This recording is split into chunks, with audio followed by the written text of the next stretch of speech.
Jeff. It's the podcast, Matt. The podcast. It's coming at you. It's coming right for you. Look out. Look out. You got to swerve this way. You got to go to the left. You got to take a jump to the right. You got to, put your hands over your head. Yes. Rope it out. That's right. That's right. This is actually going to be really exciting because this week, welcome back to the Rage Select podcast. We have thrills. We have chills. We have spills. We have the stock market. We've got King Kong. I don't know what else you want. Like, there's so much going on. Yeah. Welcome back, everybody. I'm Jeff. I'm Matt. There's so much shit that's happened, dude. Just the world. Yep. I was hoping for like 1 week where things were slightly less amazing, but no, not at all. No, not at all. Never. So considering that we have about 2 hours to talk and about 8 hours worth of content, I think we should probably get this going with some people on the internet might think that the only reason that Matt Frank is on the Rage Select podcast is because there was a teaser, there was a trailer for Godzilla versus King Kong, but we planned this shit a month ago and this trailer came out like 3 days ago. So yeah, this was just damn good timing on God's part. But what is a king to a god? Oh God, it's gonna be painful.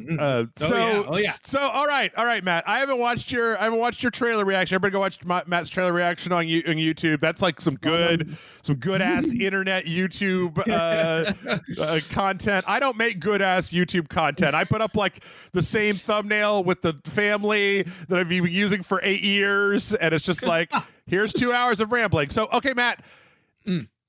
Tell me your feelings. Godzilla versus Kong. First off, who's going to win?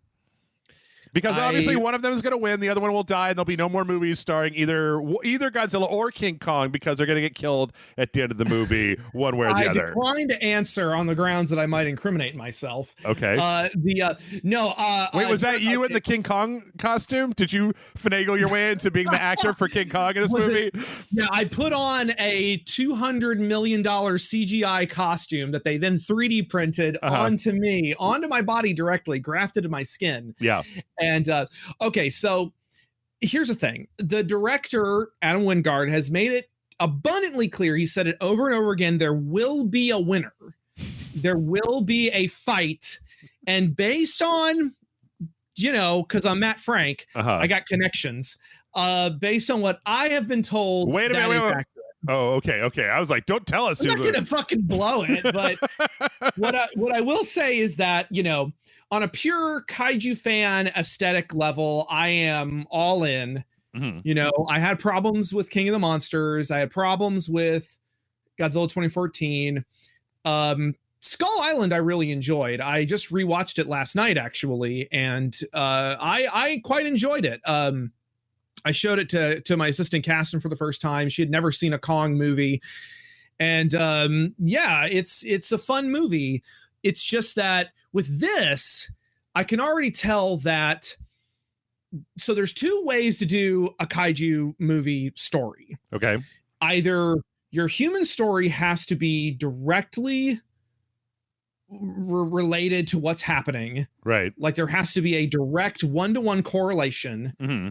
Or the humans are there to push the story forward, mostly focusing on the monsters. Okay. It's the Shin Godzilla approach.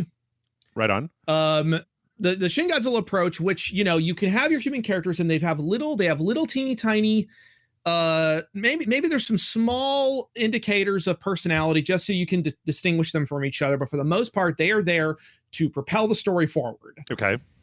Or you have something more like a dozen other kaiju movies like the original Godzilla or something where the human drama is directly interconnected to what's happening. Mm-hmm.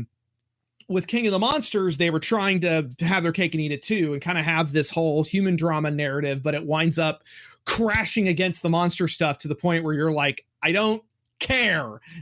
If I might just very briefly, I actually think that it was worse than that at King of the Monsters, because it wasn't just like in the first one with Bryan Cranston, I really didn't care about the human stuff. In King of the Monsters, it was patently stupid. Like, Tywin Lannister wants to steal the kaiju walkie-talkie in order to destroy the world because of environmentalism, shrug emoji. I don't know. Like, and here's the girl from Stranger Things. She's going to save the world by talking to Godzilla on the radio. And it's like, what the fuck is even happening in this movie? What is this giant airplane? And See, there's a lot of that stuff that can work and has worked in the past. A lot of this stuff is based on shit they've done in other movies. But again, it's wrapped up in this dumbass environmentalist message, which is bad, by the way, because you're releasing radioactive monsters that are not compatible with our environment, and if anything, they're going to reshape the environment to suit. That was the thing. I made a tweet about this, and people got up my ass about this, where I was like, okay, so Ghidorah was going to reshape Earth to suit his own needs, and so he's bad, but now Godzilla's beaten him, and Godzilla is going to reshape the Earth to suit his needs, but he's good? Like, the ending credits were like, Godzilla is changing the environment. And it's like, that's bad, though, because he's radioactive. And I'm just like, and of course, people are like, well, in Chernobyl, blah, blah, blah. It's like, you don't know. You're not a nuclear physicist. You're not a biologist. Anyway, but the monkey punches the lizard, and... So yeah, needless to say, I mean, look, I don't want to like misconstrue Matt Frank or anything, and I want to say this with all love and respect, but was there any way this trailer could have gone that would have made you be like, yeah, I'm gonna skip this one, I'm not gonna watch it? It's like when they come out with a fucking Dark Souls game trailer. It could be the Dark Souls dating simulator, and it'd be like, did Miyazaki make it? I'll give it a try. I don't give a shit. Like, I mean, there was no question I was going to see it. Yeah. It's just a question of my excitement level. And I will freely admit that when a new Godzilla movie comes out, my brain does all of these mental somersaults to give it as many passes as possible, just so I can enjoy it. Right. And then it usually takes until the next movie to come out where I can look back on that previous one and say, like, okay, here's what they could have done better. Here's what they could have done. Here's what they didn't do as well. With this movie, the main character is clearly Kong. Mm-hmm. And he is on some Legend of Zelda quest into the Hollow Earth to get this axe that's going to help him fight Godzilla. Okay. And that's the story. And I'm like, yes. Okay. And the human characters are there to propel that story forward and give it context. And I'm not saying that's the only way you should do it, but if you've clearly proven in the previous film that you can't handle a big human story, then maybe you should have it. I don't want to see, I'm going to sound like one of those pedants. I'm going to sound like Kevin Smith, who just tweeted about how, like, well, I would pay extra to see a 2-hour no humans cut of a monster movie. And I'm like, oh my God, Kevin, go make your own movies and stop talking. And I don't want to sound like one of those people, because there are kaiju movies that have great human stories. Mm-hmm. But if your options are strip down human story to propel the monster story, or King of the Monsters, I'm going to go with the former. I'm going to go with stripped down.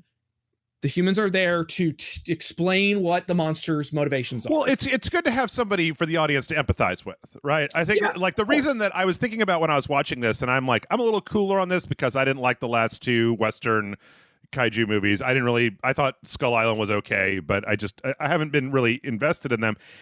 And it got me thinking to, like, you and I have talked a million times about how much I like Pacific Rim, but I think that the thing about Pacific Rim is that there's dudes inside of the robot. So it's like the dudes are fighting the giant monsters. It's not just like one inexplicable weird giant monster fighting another inexplicable weird giant monster, which I'll be honest, I do like. It's just I'm a little cool on Kong. I've never been the biggest King Kong guy, and so the giant monkey with the axe, and I'm just like, can we get like the smog monster or like Gamera? Could it be like Godzilla versus Gamera? Just two big lizards whopping on each other.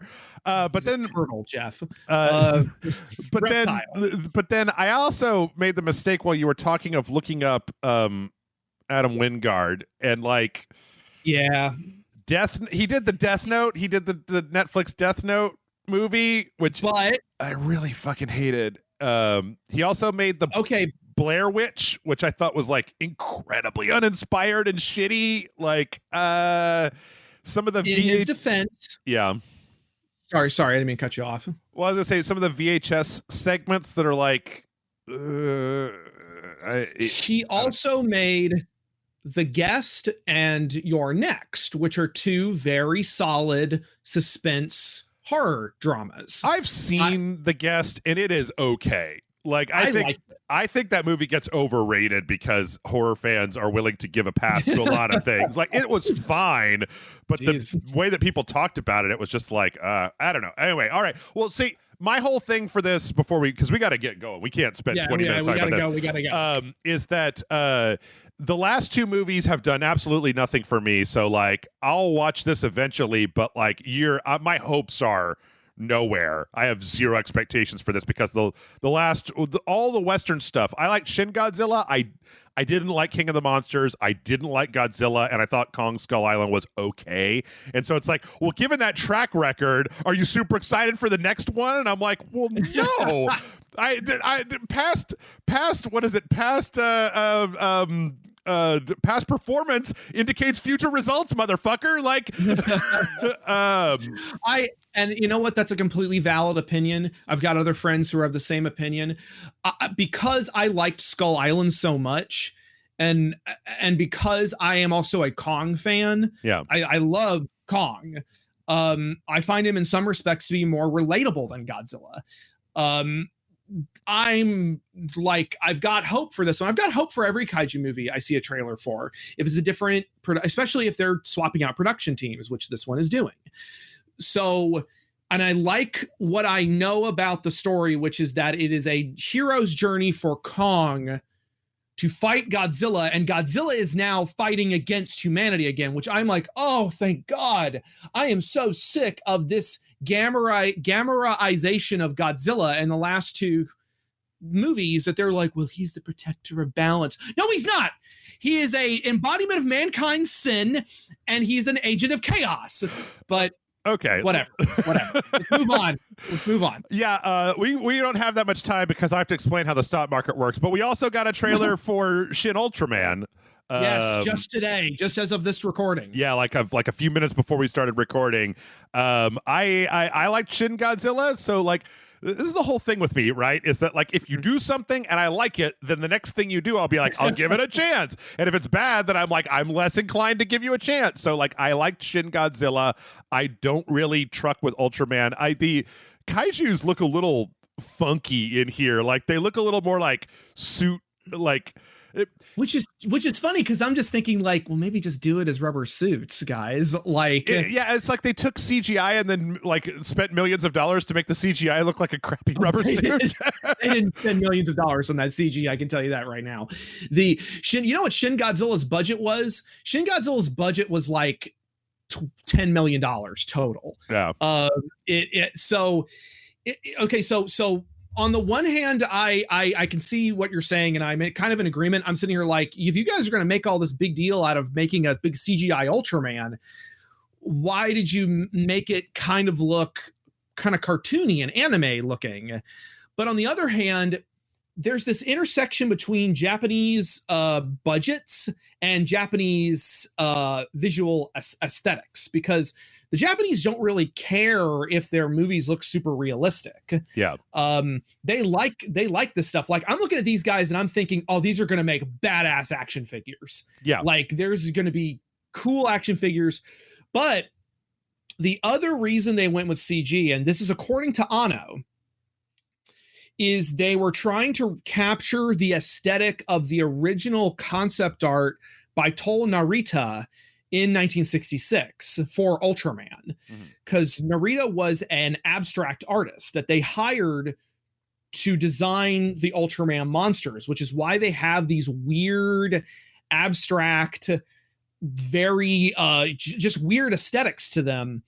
And so I'm sitting here thinking like, okay, so are they trying to match that aesthetic, that unreal abstract aesthetic, right? In addition to the fact that Ultraman monsters are just inherently very goofy and cartoony.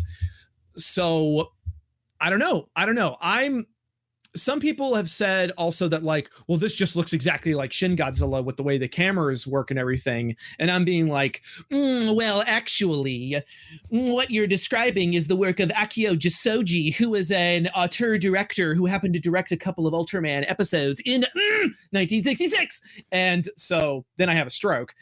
And so anyway. Yeah, I don't know. What are your thoughts? No, I think it looks fine, and I'll give it a shot. Like, I mean, this might be the one that I feel like I've never really gotten into Ultraman, but I do like Anno's stuff, and you know, this one as opposed to like the Netflix one, which was like a whole big series, and so there was, you know, there's a whole bunch of episodes. I don't know. It'd be easier just to sit down and watch like a 2-hour movie and then be like, okay, that's good. Plus, I think that Anno is better when you restrict his freedom, when you keep him from going on and on and on and on. So yeah, I can see that. So we'll see. I'm definitely gonna be buying the action figures because I am a capitalist shell.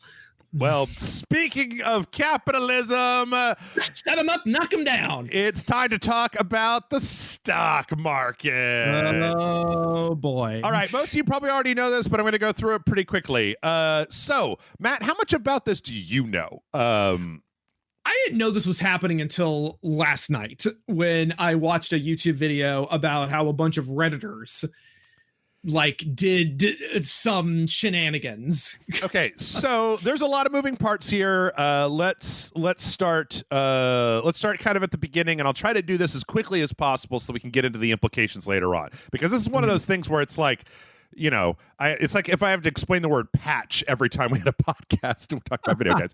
So, okay, back in 2000, I believe this started in 2019, but it kind of kept going through 20.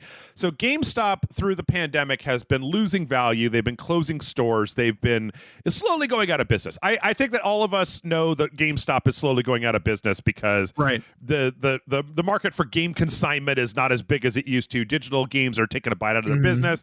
They're mostly a Funko Pop store, et cetera, et cetera. So yeah, they've been losing money. There was a point during I'll get to that in a minute. Okay, so at a certain point, hedge fund managers started shorting GameStop stock. And I don't know how many people know this, but shorting a stock, here's a really basic explanation. Okay, Matt, say you've got a share, say you've got a share of GameStop stock and it's worth $10, right?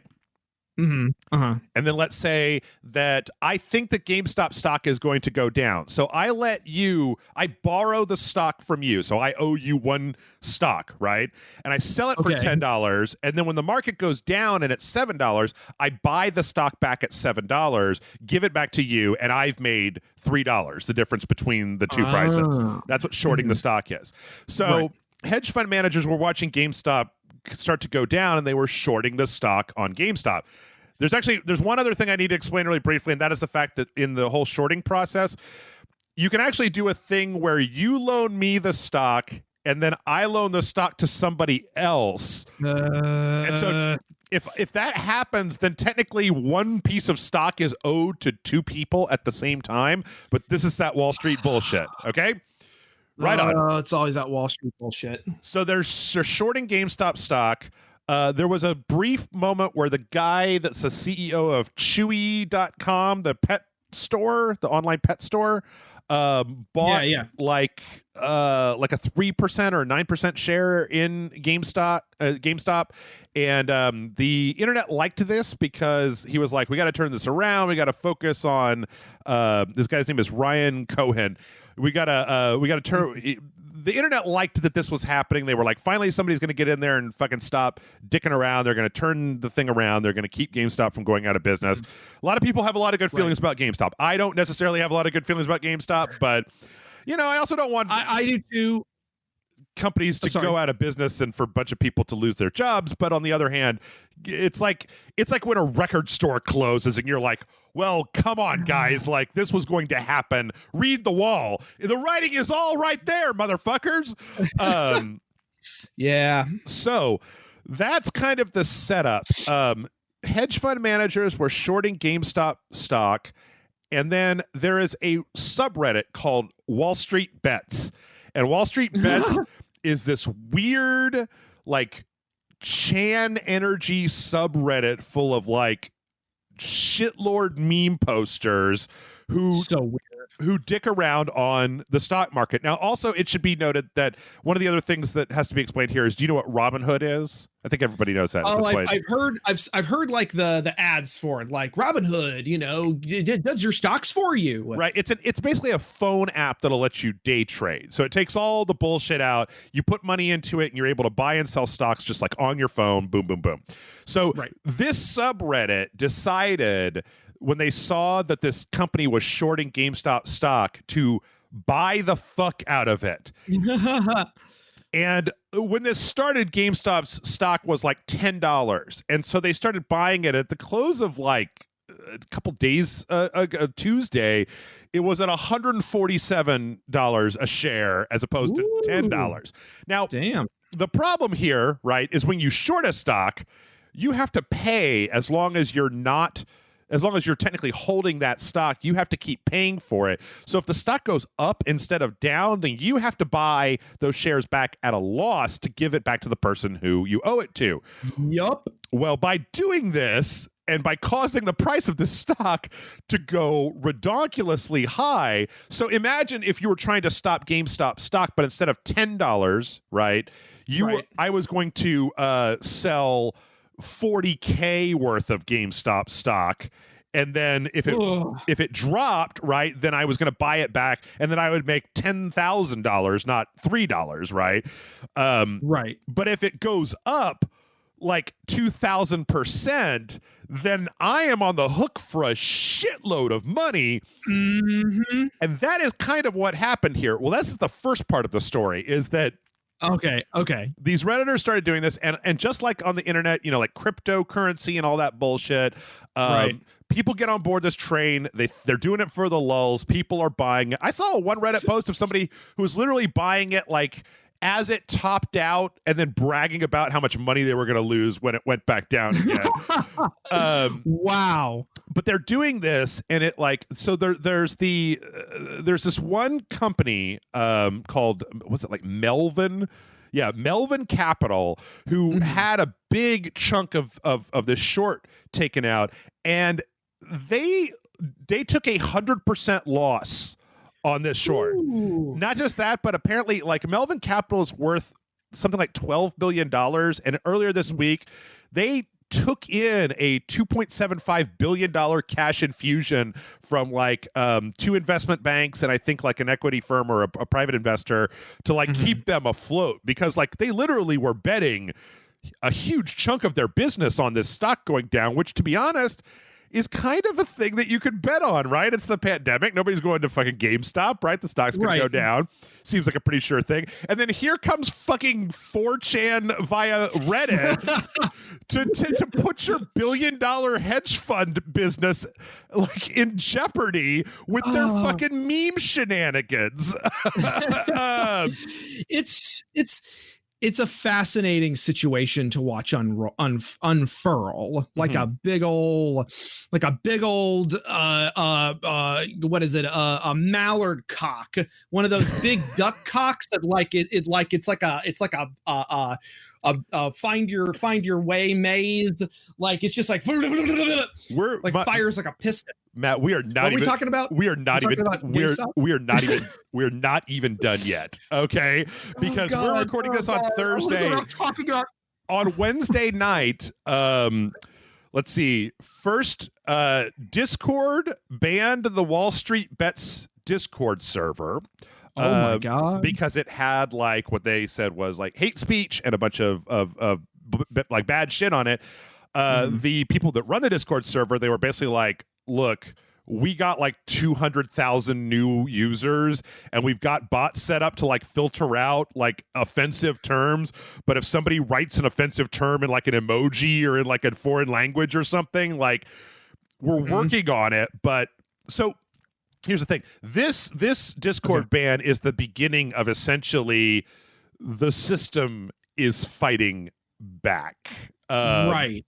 Because this happened, but then I believe it was either yesterday or today, Robinhood and Ameritrade both they froze trading on GameStop stock. So weird. And they basically were like, well, this is very unusual activity. We don't we don't want anybody to be reckless, or we don't even know what's going on here, so nobody can trade anymore, which, actually I was watching it. If you look at the graph for today, caused the stock to then drop by about 20% because nobody could trade it in anymore. Like, it was on this upward trend, but then they froze out the ability of anybody to actually, and so it wasn't on that up and up and up and up and up. So there's also been there's been a very good question about, like, what does the SEC have to say about this? Like, there's and I didn't know this, Matt, but like the SEC rules on this shit are so fucking vague. It's like, it is prohibited to manipulate with others a stock. It's bullshit like that, Yeah. Well, because it's not, and obviously I know you're not done, but it's because it's not about the free market. It's not about, well, you can invest too, and blah, blah, blah. It's not about that. The instant people start investing and started making rich people sweat, they'll shut that shit down immediately, because no. You can't play this game. This is our game to play. Right. So, but it's so much more interesting than that, because the thing is that the Robinhood app, when you sign up for the Robinhood app, you get one free stock for signing up. Like, the Robinhood app was designed, and it is owned now by, like, I believe either a venture capital or hedge fund firm. The Robinhood app was designed to siphon money out of people's pockets into the market by having them bet on penny stocks and lose them and then when you say that, well, it's a free app, anybody can download it, you got, hundreds of thousands, millions of people that all go download the Robinhood app, and then like they lose $5 and they're like, whatever, right? But that adds up, and that dumps money into Wall Street. And so the idea that, like, well, you can't just have regular Joes doing this, and it's like, well, now hold on. Well, I'm sorry. I thought this was supposed to be us all. I thought it was the free market. Right. So one of the things that happened was, as soon as Robinhood froze the market, they got 100,000 one-star reviews on Google in the course of like an hour. Oh shit! So, God damn. Okay, this is so much has happened since I watched a video last night. I think the channel was like The Secularist or something, which is an amazing title for a channel. And that didn't go as far as, I mean, maybe it's just shit's just changed in the last 24 hours. I don't know. Yeah. But it's just this guy was really on like these Wall Street fat cats. And I'm like, dude, I'm with you, but there's going to always be more to this. There's always going to be more, because it is going to be very interesting. But anyway, I'm sorry. Keep going. I'm sure there's more. There's still more. See, because now, oh my God. Okay, as of, I believe this was today, you've got basically the leftiers are up here. Alexandria Ocasio-Cortez and Rashida Tlaib basically both saying that they want to have a hearing in the House of Representatives about Robinhood's decision to suspend trading on GameStop. Basically saying, like, you can't just stop the market if it starts doing something that you don't like. If a bunch of people get together, and the thing is that there's this really weird thing because like for the SEC to like, there's one thing if a bunch of Redditors made a plan and they were like, we are going to destroy this company, but then there's this, a lot of this technically started from people saying like, I don't want GameStop to go out of business. I remember going to GameStop. I've got good memories of that company. I want to help them stay in business. Fuck these guys for trying to put my local game store out of business. I'm going to go buy $10 worth of GameStop stock and go fuck yourself, right? So, like, do you have to prove this weird collusion? And, like, there is nothing more difficult on the internet than proving that the internet had a plan. Like fucking Dutch from Red Dead Redemption. I've got a goddamn plan. Exactly. Like, so there's that. And I think that's kind of where we are. I'm sure that by the time this app comes out, it will I'm sure that there'll be more. And I'm sure that there's stuff in here that could have been explained better by somebody. I mean, it's like 10 minutes straight talking about this. So like, that's your overview. Now, here's my take, Matt. Okay, please show us the way. Well, here's the thing, man. I do not have sympathy for fucking Wall Street. Like, I do not, especially not after living through the goddamn financial crash or the .com tech burst, which both really affected my life, where like venture capitalists fucked up the economy, or like the housing crash where a bunch of bullshit Wall Street tranches of fucking, these weird subprime mortgage tranches, like destroyed, like almost like took a huge bite out of the world economy. Whether you agree, whether you disagree, I'm not really looking for somebody in the comments to like fucking lecture me about why capitalism is super great. I don't think this is capitalism. I think this is some market bullshit, because just the idea of shorting a stock is like a weird, that's not like, whoever makes the best product wins. That's like, it should be fucking illegal, but it's not, because people make a lot of money doing this. Right. And so I'm not a big fan of Wall Street. And especially too, I was actually thinking right before we started, where I'm like, okay, do you remember seeing movies like The Wolf of Wall Street, where like Leonardo DiCaprio turns to the channel and he's just like, what I wanted was to make money and all you poor people could go fuck yourselves. And I'm like, cool, bro, you're not human anymore, so I hope you live in the gutter from now on. I just do not have a lot of sympathy for this kind of bullshit, because I don't see a lot of the positive aspect to people's lives that comes from dicking around with market forces. Now, what I will say is that eventually this situation is going, this is a bubble. It is going to pop. Like GameStop stock cannot go up indefinitely.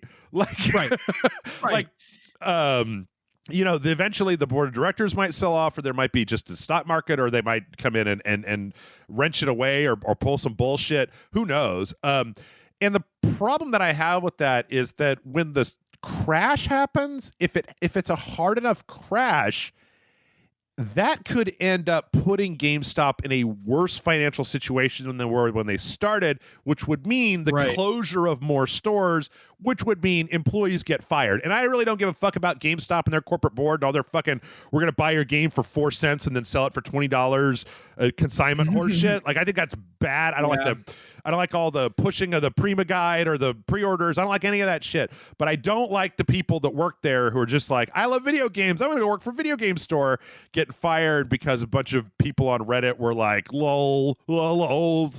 The memes. Elon Musk tweeted game stonks, and so I went and bought stock in GameStop. I mean, speaking as someone who did work for GameStop for exactly like 2 or 3 months, like not very long. I was a fucking employee of the month at one point. Not really. I mean, I got the most subscriptions to Game Informer because I didn't shove it down people's throats. I kindly suggested it like a person. Game Informer is such a shit magazine. But I can understand. It's like, I'm kind of with you on that. I mean, I do have personal warm feelings towards GameStop purely because of my memories growing up going to the GameStop near my house. Yeah. And the guy who worked there busting out a copy of Godzilla Destroy All Monsters Melee on the GameCube so that I could play it before owning a GameCube. And he wasn't supposed to do that. And I'm just like, oh, that's awesome. But yeah, corporate wise, GameStop can sit and spin. But I also don't want people to lose their jobs.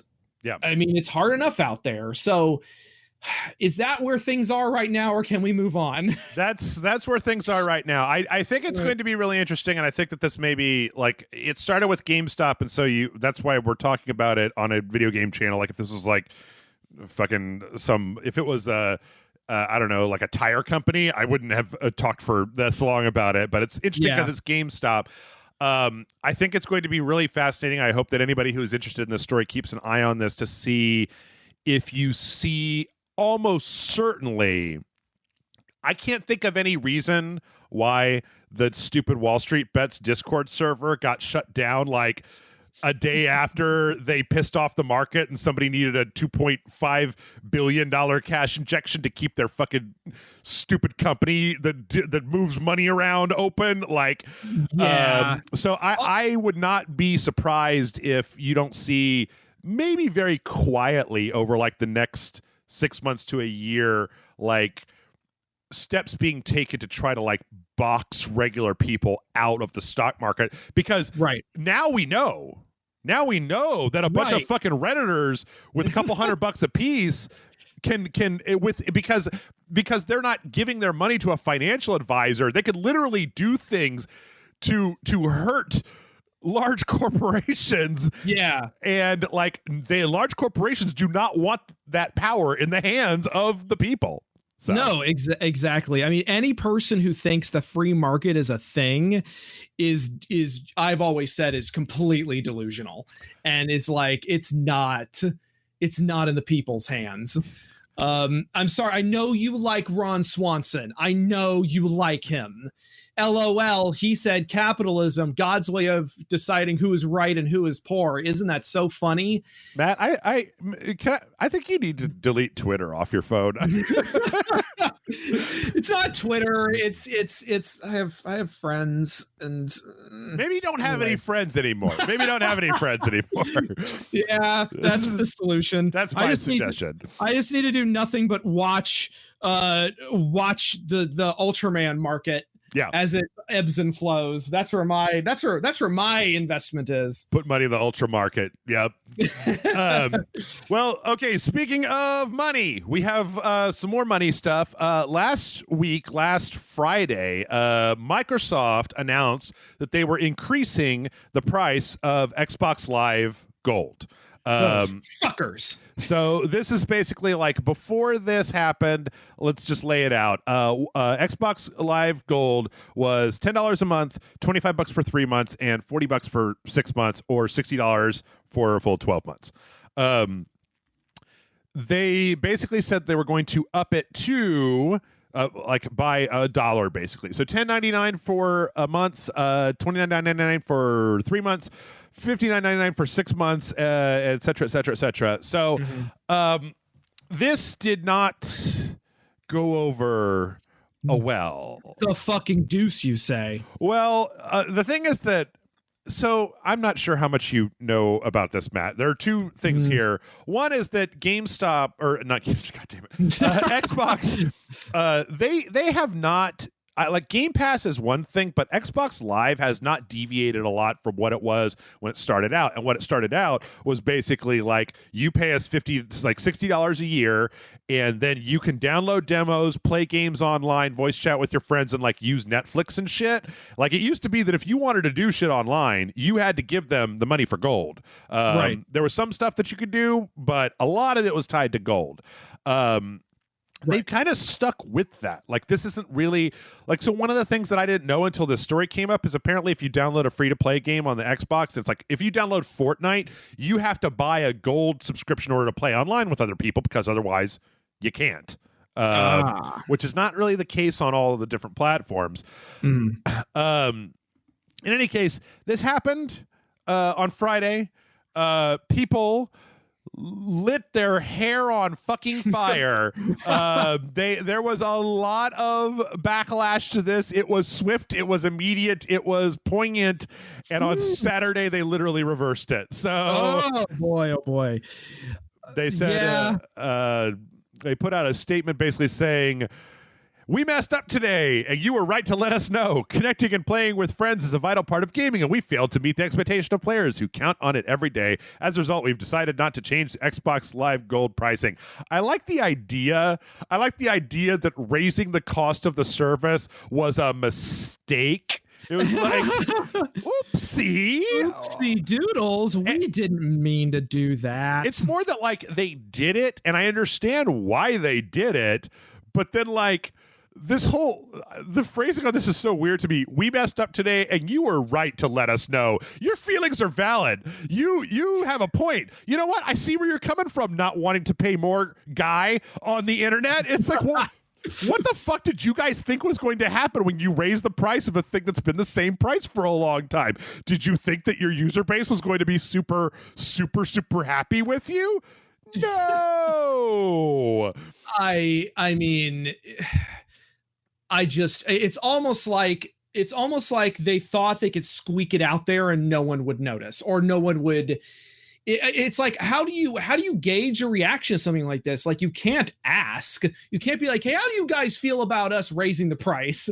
Like, it's that's your free market right there.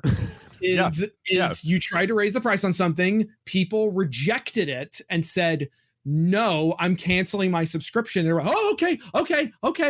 Like, so let me just say this out loud, right? Hey, all companies, if you raise the price, we won't like it. You can have that one for free. Right.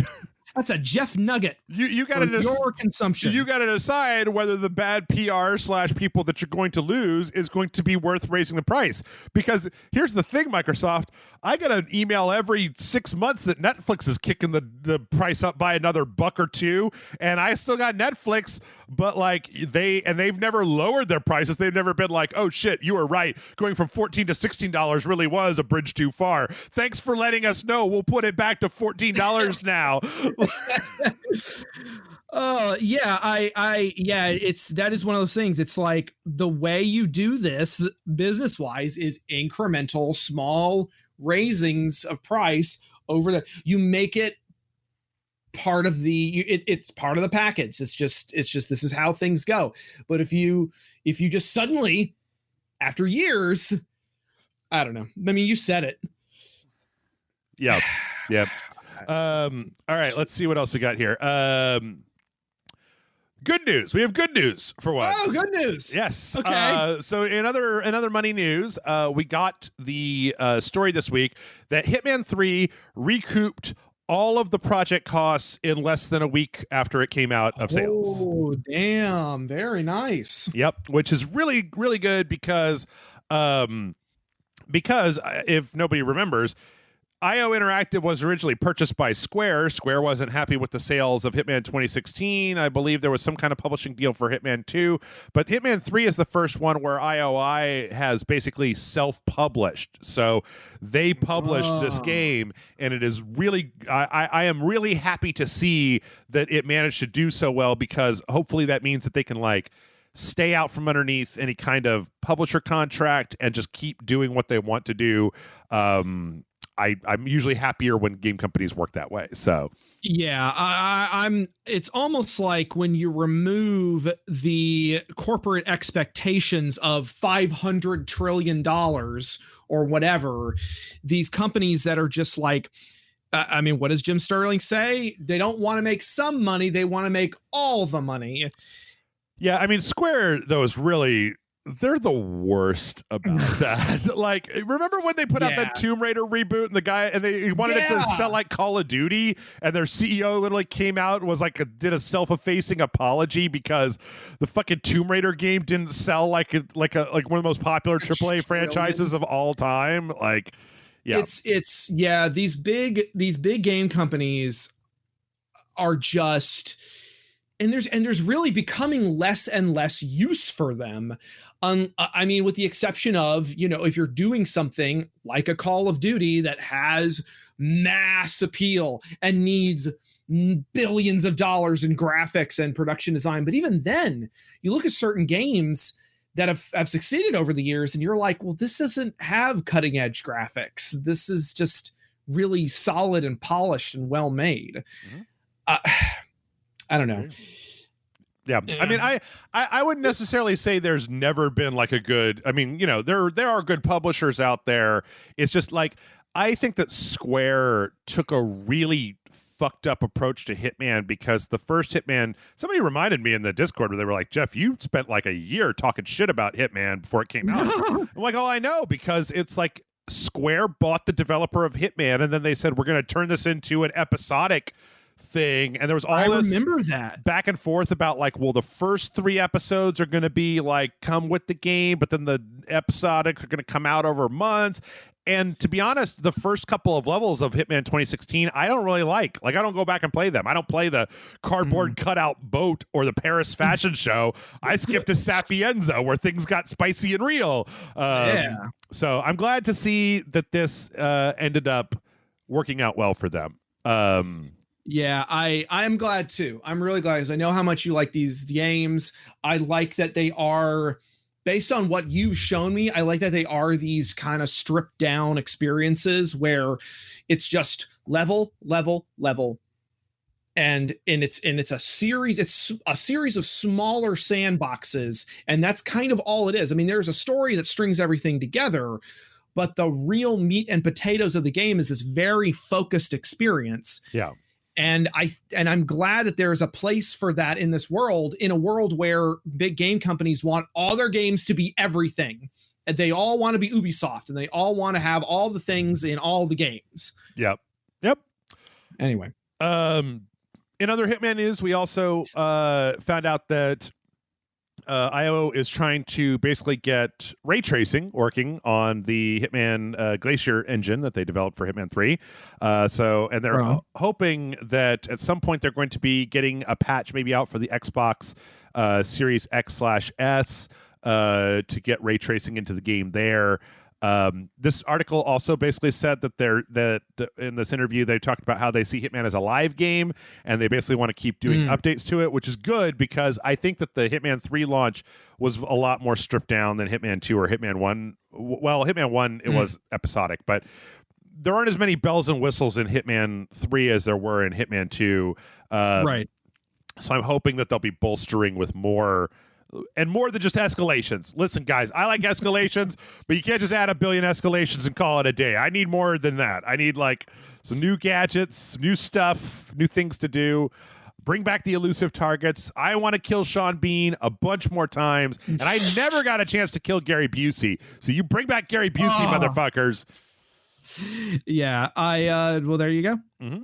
That's exciting. IO is also, they've already announced that they're making their next project after Hitman 3, because they're not doing more Hitman, is going to be a 007 project. Yes, I remember we talked about that. Yeah, and there was a news story last week where they basically said that their 007 project is going to be an original James Bond. It's not going to be any of the existing James Bonds. Get Idris Elba. Get Idris Elba to be James Bond. That'd be fucking awesome. Yeah, I like Idris Elba as James Bond. I on a personal note, I hadn't seen many James Bond movies. I saw a couple of the Pierce Brosnan ones when I was younger, and then I saw the first of the Daniel Craig. Is that his name? Mm-hmm.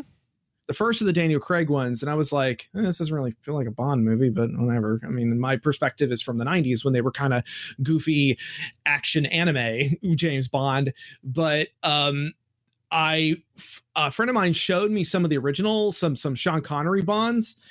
I got to be honest, didn't really care for them. Kind of gross. I mean, I get it. It's a product of its time, but even more so. And on top of that, you know what my favorite one was? Fucking Moonraker. Moonraker was amazing. Yeah, if you like the hilarious 90s stuff, skip to Roger Moore. You go to the Roger Moore where it's all the gadgets and all the insanity, and that's where you get what, Blofeld and Jaws and all the crazy villains, Odd Job, that's like where all that stuff comes from. I don't know. I'm not a super Bond guy, but I will play the fuck out of this game because IO has made a game that has rapidly rocketed up my like favorite games of all time. I mean, if Anno makes a good Godzilla movie, he'll make a good Ultraman movie. So it's the same rules. You are putting faith in them because they have made a quality product in the past. That is true. Also, IO in this has also said that they think that this Bond game might be part of a trilogy of games that they're going to make. And actually, this is interesting. This is a VG247 story, but there was kind of a part where they talked about how they spent 2 years prepping for a meeting with Barbara Broccoli, the owner of the current owner of like the Bond franchise, for like their pitch meeting. And apparently one of the things that came up in there was that the Broccoli estate that owns the rights to the Bond stuff was unhappy and said that the video games that have been previously made in the Bond series were, and this is a quote, like violence for the sake of violence. They felt that they were too violent and that they were just violent because they were video games, which in all honesty, like if you wanted a company where you have like, there's a little bit of violence in Hitman, but if you're playing it right, like, so I mean, the goal in Hitman, the platinum trophy at every Hitman level is silent assassin suit only, where you're like only in your suit, you don't ever touch anybody else, and all you do is kill the targets, and nobody ever knows how. Like that's your goal in Hitman. So yeah. I can see what I kind of see what they're saying, because it's not so much a question of it being violence for the sake of violence. It's just like with the previous Bond games, isn't it kind of universally agreed that the greatest Bond game of all time is just a first person shooter, and it's mostly remembered because of its multiplayer deathmatch stuff. So it's hard for me to I didn't play I've never actually played GoldenEye because I played it at a friend's place. I didn't have an N64. I also wasn't really super interested in the multiplayer. I was just never interested. I was more of a Turok 2 Seeds of Evil kid.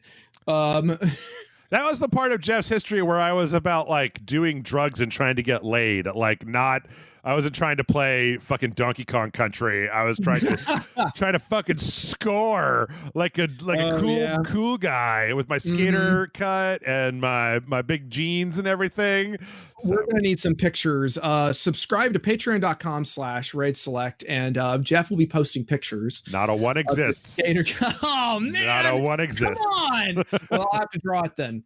Okay. If you subscribe to patreon.com/MattFrankArt, you'll be Matt's gonna draw a picture of high school age Jeff. Okay, all right. Oh my god, I want to do that so badly now. I wish I didn't have like 4 deadlines all pointing their guns at me right now. Speaking of guns, you gotta get us a new Rage Select shirt with that the pectoral swan that Amanda and I made on that art video yesterday. Patreon.com/Rage Select, coming back around. Vote on your next t-shirt. All right, let's see. We got a few more minutes here before we're going to take a break. So it wouldn't be a Rage Select podcast if we didn't talk extensively and at length about Cyberpunk 2077. So, oh boy, here we go. Cyberpunk 2077 put out patch 1.1 last week that fixed some stuff. And it was one of a couple of the major updates that were coming out, and it totally made a bunch of fixes, and it literally broke one of the main story quests in the game to a point where you wouldn't be able to move forward in the game. Basically, there was like a phone call you're supposed to get at some point, and like there was something about how like the person wouldn't talk, like it wouldn't start, like the phone would ring, but it wouldn't start. Yeah. Oh, that is so sad. So the only person I've seen on YouTube who has had more than 1 or 2 positive things to say about Cyberpunk is Sphere Hunter.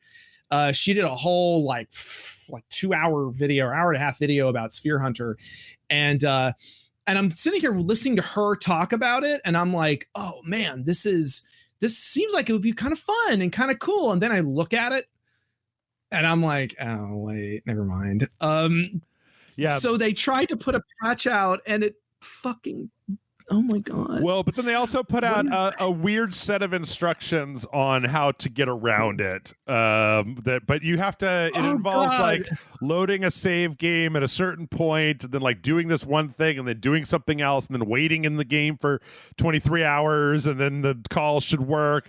Now, let's not get too incensed because they already put out a hot fix. They put out the 1.11 hot fix to fix that. So that should be fixed as of the time of hearing this podcast. But it's just funny to think about how this fucking game cannot catch a goddamn break. I almost want to feel bad for it.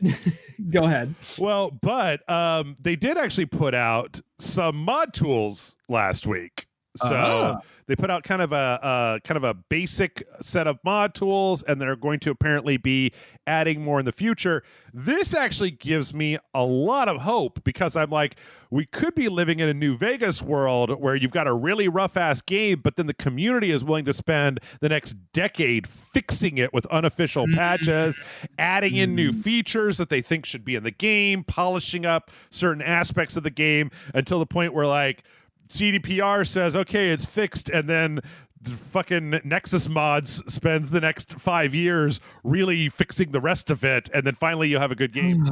You know, by the time I'm in my 50s, I should have a good version of Cyberpunk 2077. Oh, God. You know,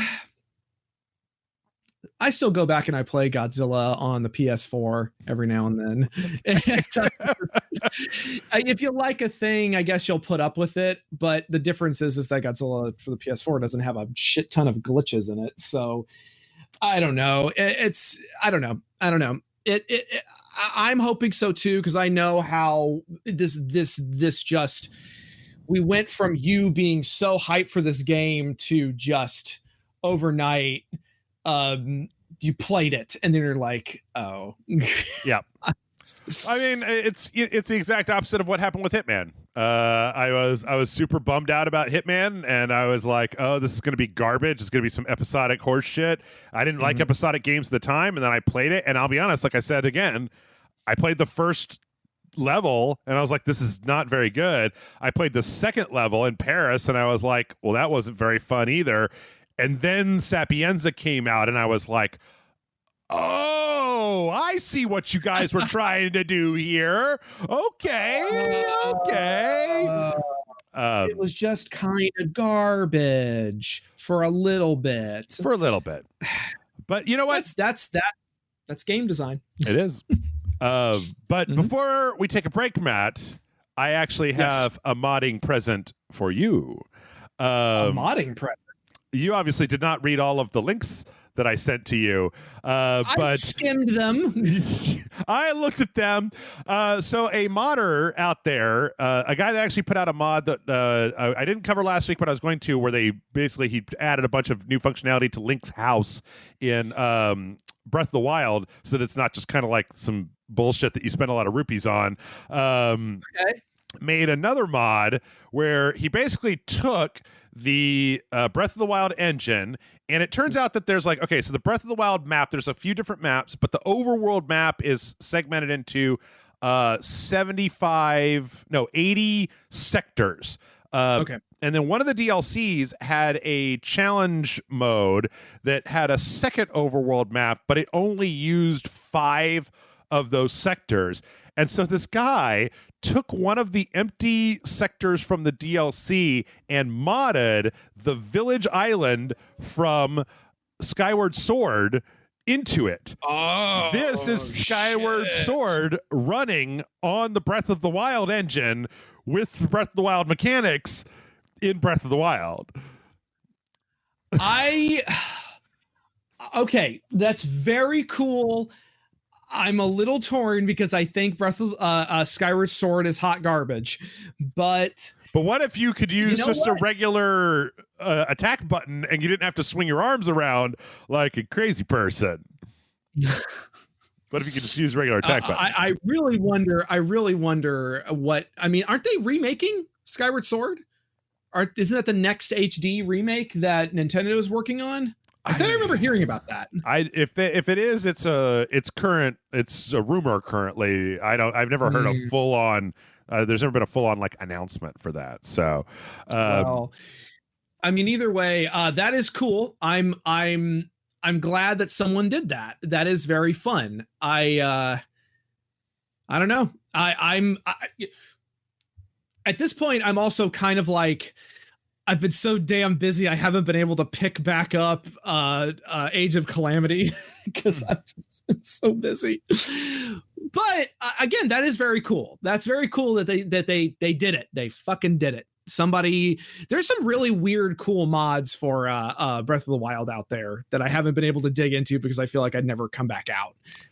I've never been entirely sure how they work. Like, do you have to have like a Switch emulator, or do you have to have a modded Switch, or like what? I don't know. I don't know either. Nintendo console mods have always been kind of squirrely, in my opinion. But then again, I don't play them, so maybe they're great. I don't know. I had an R5 card for my DS. That's all I know. That was how I managed to play the greatest rhythm game of all time that nobody fucking knows about. So, which one was that? Asoteteke Wendon, and also Asoteteke Wendon 2. So that is a collection of syllables. Yep, it's the team that made Elite Beat Agents in the West made it, and they were the Japanese versions, but they all had J-pop songs, so they were catchy as fuck. Oh, so that does catchy. Sound like fun. That does sound like fun. Anyway, with that, we're going to go ahead and take a break. We come back, we're going to do some more news, but I don't know, Matt. The pace we're going, it's possible that we might even get to do some questions. You have to stick around. Miracles. You have to stick around and find out.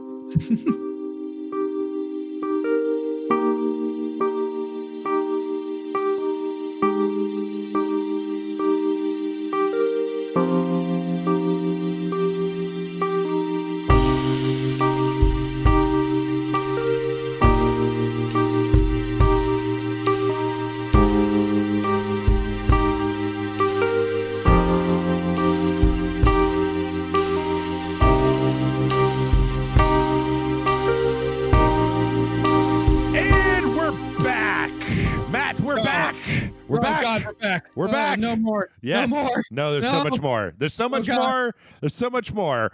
But let's hear. I tell you what. Let's start with something a little breezier, a little easier, a little cover girl here. Let's start with some Animal Crossing, because we got a date that there's going to be a bunch of Super Mario stuff coming to Animal Crossing. Matt, do you know what Mario Day is?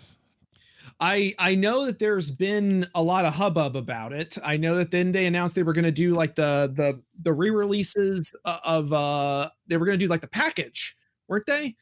Or was that going to go away? I'm a little out of the loop. It went away. It's going away. But the thing is, March 10th is Mario Day because it's MAR10. It's like May the 4th. It's so stupid, and I hate it. But okay, sure, why not? But anyway, yeah, there's going to be a bunch of Mario stuff coming to Animal Crossing in a festival event, which begins on January 28th. So yeah, or wait, hold on, no, in March. Sorry, not. It's the update after the festival event that's happening on January 28th. So Jeff, we rely on you to keep us up to date on all the Marioing and the goings on of the Marios and the parties and whatnot. I know I'm letting down my entire. I built my name on Mario news, and here I am letting down all the Animal Crossing people. Me, the biggest Animal Crossing fan who's ever existed. Yes. I mean, I'm sitting here thinking about how, like, I hear Mario and all I can think of is, God damn, I want to go to Super Nintendo World real bad. I want to go real bad. If you did go to Japan to go to Super Nintendo World, you could ride there on the JR Yumasaki train line in Osaka, which is now covered in a bunch of Mario stuff. So you can there you go. Apparently, the inside's still just kind of a dirty train, but like the outside, well, it's got a bunch of Mario on it. Compared to most other trains in the world, it's not that dirty. Pretty sure I've ridden that exact train. Okay. But it still is exciting though, and I'm just like, it's like, of the things I want to do after getting the stupid vaccine, going to Universal Studios Japan is definitely on that list. Yeah, I hear that. So that's some good Nintendo news. Some bad Nintendo news. This week there was a in Europe, there's an organization called the BEUC, and basically I had to look up what that was. So the BEUC is basically an organization that is a collection of consumer rights groups from a bunch of different European Union countries. It started with like 6, and now it's all of them. So it's basically just like this kind of blanket organization that does consumer protection stuff for all of the EU, who basically filed a complaint with the EU against Nintendo for the whole Joy-Con drift problem on the Switch, which has never been like, I'm thinking about this, and I don't think that Nintendo's ever, I don't know if they've created like a full-on program where they're just like, if you have that problem, send us your Joy-Con and we will send you a new one, or we'll send you a new one with a return box. I don't know if they have that, but it doesn't sound like it, because this part of this complaint is basically just like, when you buy something, it should work. Like if you buy something and then it immediately stops working, that's not cool, because, you know, Europe cares about consumer rights. Right. Unlike America, where you could just be like, that box had poop in it. Sorry about that. That's buyer beware, I guess. Yeah. So that sounds like a whole lot of you problem. Mm-hmm. Well, I mean, I guess in some respects, it's good that they're keeping these companies on their toes, because they should. Mm-hmm. But but either way, it's kind of a shitty situation, because it's like, well, you know, I mean, Nintendo is they have cute characters. I don't know. I'm not a Nintendo stan or anything. I think it's always good to remind people, because Nintendo, I feel like, is one of a handful of companies that people have this idea of them as like a good, like they're a good guy, they're for real fun, you know, they're just nice, you know. They give us all these cute games with these wonderful iconic characters. They're just they're so darn, that Switch is such a darn good piece of thing. And it's like, you got to remember that they're still a company, and that Nintendo in particular, like, they do some nice stuff, they also do some draconian bullshit. And like the fact that the Switch Joy-Con problem, even if I've never experienced it, I never had a problem with my Switch, but that, you know, it's still kind of out there lingering. So I actually, now that I think about it, I think that I did have that problem. I just can't remember if it was my Switch or your Switch when I borrowed it. I don't remember now. I don't think it was mine. I think I would have noticed if there was a problem with one of mine, but that's, I guess that's what's so weird about it, because then eventually I got a Switch and I haven't had that problem, so I don't know anymore. Okay. Well, if you do have a problem, maybe you could replace your Switch with this Monster Hunter Rise Switch. It's Matt, kind of awesome. Apparently you were very excited about this. It looks pretty, I don't know, just like it's got a bunch of monster decals on it. It's just like a regular Switch. No, I get it. But just stylistically, I just like it stylistically. I like the decals. I like the way it's kind of the stripped down, simplistic look. And of course it's based on the art style in universe for the Monster Hunter universe. They have these kind of Aztec inspired, Mayan inspired sigils to everything, and visual representations of stuff. And the fact that it's just that, as opposed to just a printed picture of one of the monsters on the side of the Switch. I don't know. I just stylistically, I like it. I like that it looks really, I think it looks cool. All right. Cool. Yeah. Apparently, there'll be the system and the Pro Controller will be launching on March 26th, which is the same date that the game is coming out. So there you go. Yeah. In other hardware news, we got some more PS5 garbage that happened. Apparently, there's a real serious issue with the UK and PS5s and scalper groups because like last week or the week before, we were talking about there's a UK store called Game. They had a big problem with a bunch of their units getting kind of scooped up by scalpers, in spite of the fact they were trying to put up like roadblocks to stop it. Like you couldn't directly buy the thing. You had to like kind of go into a queue where then you got vetted to make sure your name wasn't on a list. But there was another one of these last week where there's a company called Argos that was getting a big shipment of PS5s. And apparently there was a problem with Argos's website that allowed a scalper group to start buying them before they were even live.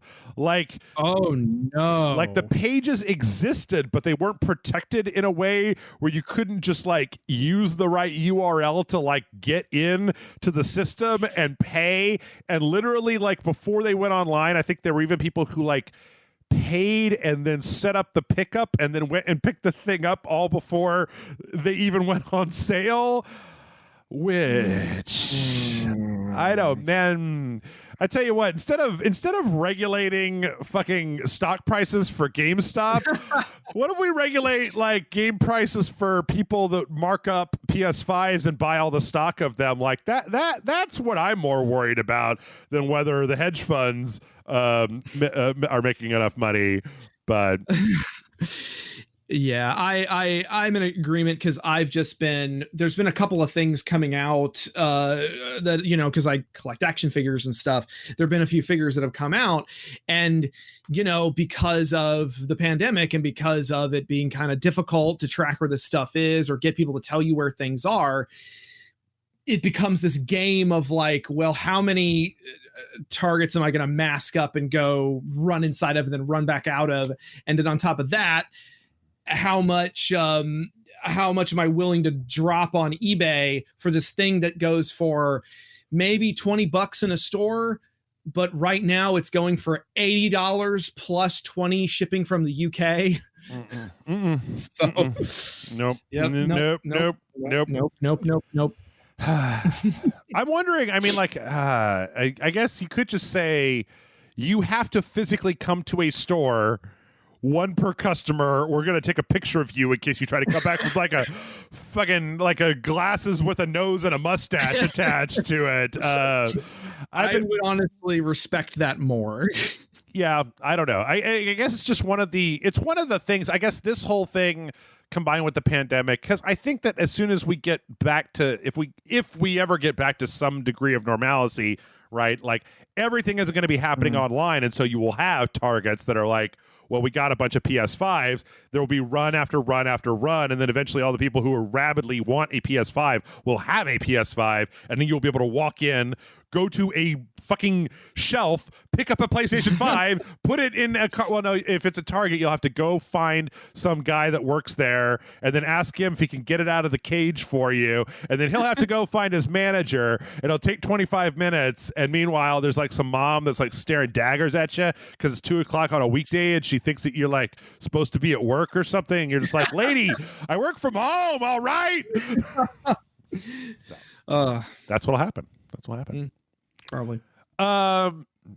Speaking of PlayStation 5, last week we got the Resident Evil Village Maiden demo, which was a PS5 exclusive. But we also got news that apparently later on in the spring, this is going to be out for all consoles, and I assume the PC as well. And apparently it's going to be a different demo, so it's not going to be the exact same thing, which I'm hoping. I feel like in the RE7 demo, they put more content in as they updated the demo as time went on, so that it had a little bit more in it. I don't know if it's going to be the same thing here, because this one was relatively short. Chris and I, we really took our time, and we just hit 30 minutes before we got done. Matt. You haven't been on the show for a little while. tell me all of your thoughts about the giant lady from Resident Evil 8, because I feel like if there's one person that I know that gets aroused about shit on the internet, it would be Matt Frank. It's so, God, it's so funny. I didn't know. I'm not like a huge Resident Evil fan, but I didn't know about this until I started, seeing it popping up basically porn artists I follow on Twitter. Wow, that's a really nice one. Porn artists I follow on Twitter started retweeting her and calling her stuff like tall lady and vampire mommy, and just like super thirsting for this chick. And I'm sitting here like, I can see it. And of course it's a relatively easy cosplay, so the cosplayers have just been going crazy. Yep. And I'm just sitting here like, oh shit, am I gonna have to play this fucking first person Resident Evil game? I'm not a horror game player. They scare me, and I get all panicky. But I want to get panic horny, and just like panic horny. You've heard it here, folks. Hashtag panic horny. Yep. Cleavage. Yep. Anyway, I'm sorry. I feel like I cut you off when you were about to say something about the demo, the Resident Evil 8 demo. Or oh no, that's all I was going to talk about was panic horny. Okay. And just I think Matt McMuscles put it really well. You go down into the dungeon and there's all this torture equipment, and it's just, and he makes a really good point where he says, well, I like having fun on a Saturday night, but not that much fun. And I'm like, fucking speak for yourself. Get out of my way. I don't know. This is going to be the scare roused, panic horny event of the summer, or whenever the hell this game is coming out. When is it dropping? Oh, I don't remember. It's March, I believe. I think it's in March. But we also got some news about, okay, so as much as I think that Resident Evil 8 looks great, last week I was very much on record of being like, they announced this thing called Resident Evil Reverse, RE:verse, which just looks fucking terrible. Like, it's so bad looking. And we got some more details on it. Matt, I assume that you didn't look at this, but like this is going to be an online multiplayer like thing where you get to play as a bunch of different characters from the Resident Evil series, and you're going to go online and shoot up your friends. And I mean, from the look of the game, I was like, is this a fucking phone game? And apparently it's not, is what I'm here to tell you. This is like going to be packaged with the actual game. Apparently they're using this just super stripped down version of the engine that looks like absolute trash. It looks like trash. And how many times does Capcom have to try to make Resident Evil into a multiplayer game that is trash before they learn their fucking lesson? I was vaguely aware of this. I hadn't seen the screenshots until now, but like I heard about this and I saw it was on the list, and I'm immediately like, yeah, this looks like PlayStation 3 at best. And it just I don't know. They got to make that Resident Evil money, but for whatever reason. Have any of their online features ever made money? Like, like, it's weird because it's like they keep wanting to make Resident Evil into a multiplayer thing, and it's just not what this franchise is known for. Like, nobody remembers the Resident Evil How many people even played the one that was in RE3 a year ago? Or, it's just it's so weird.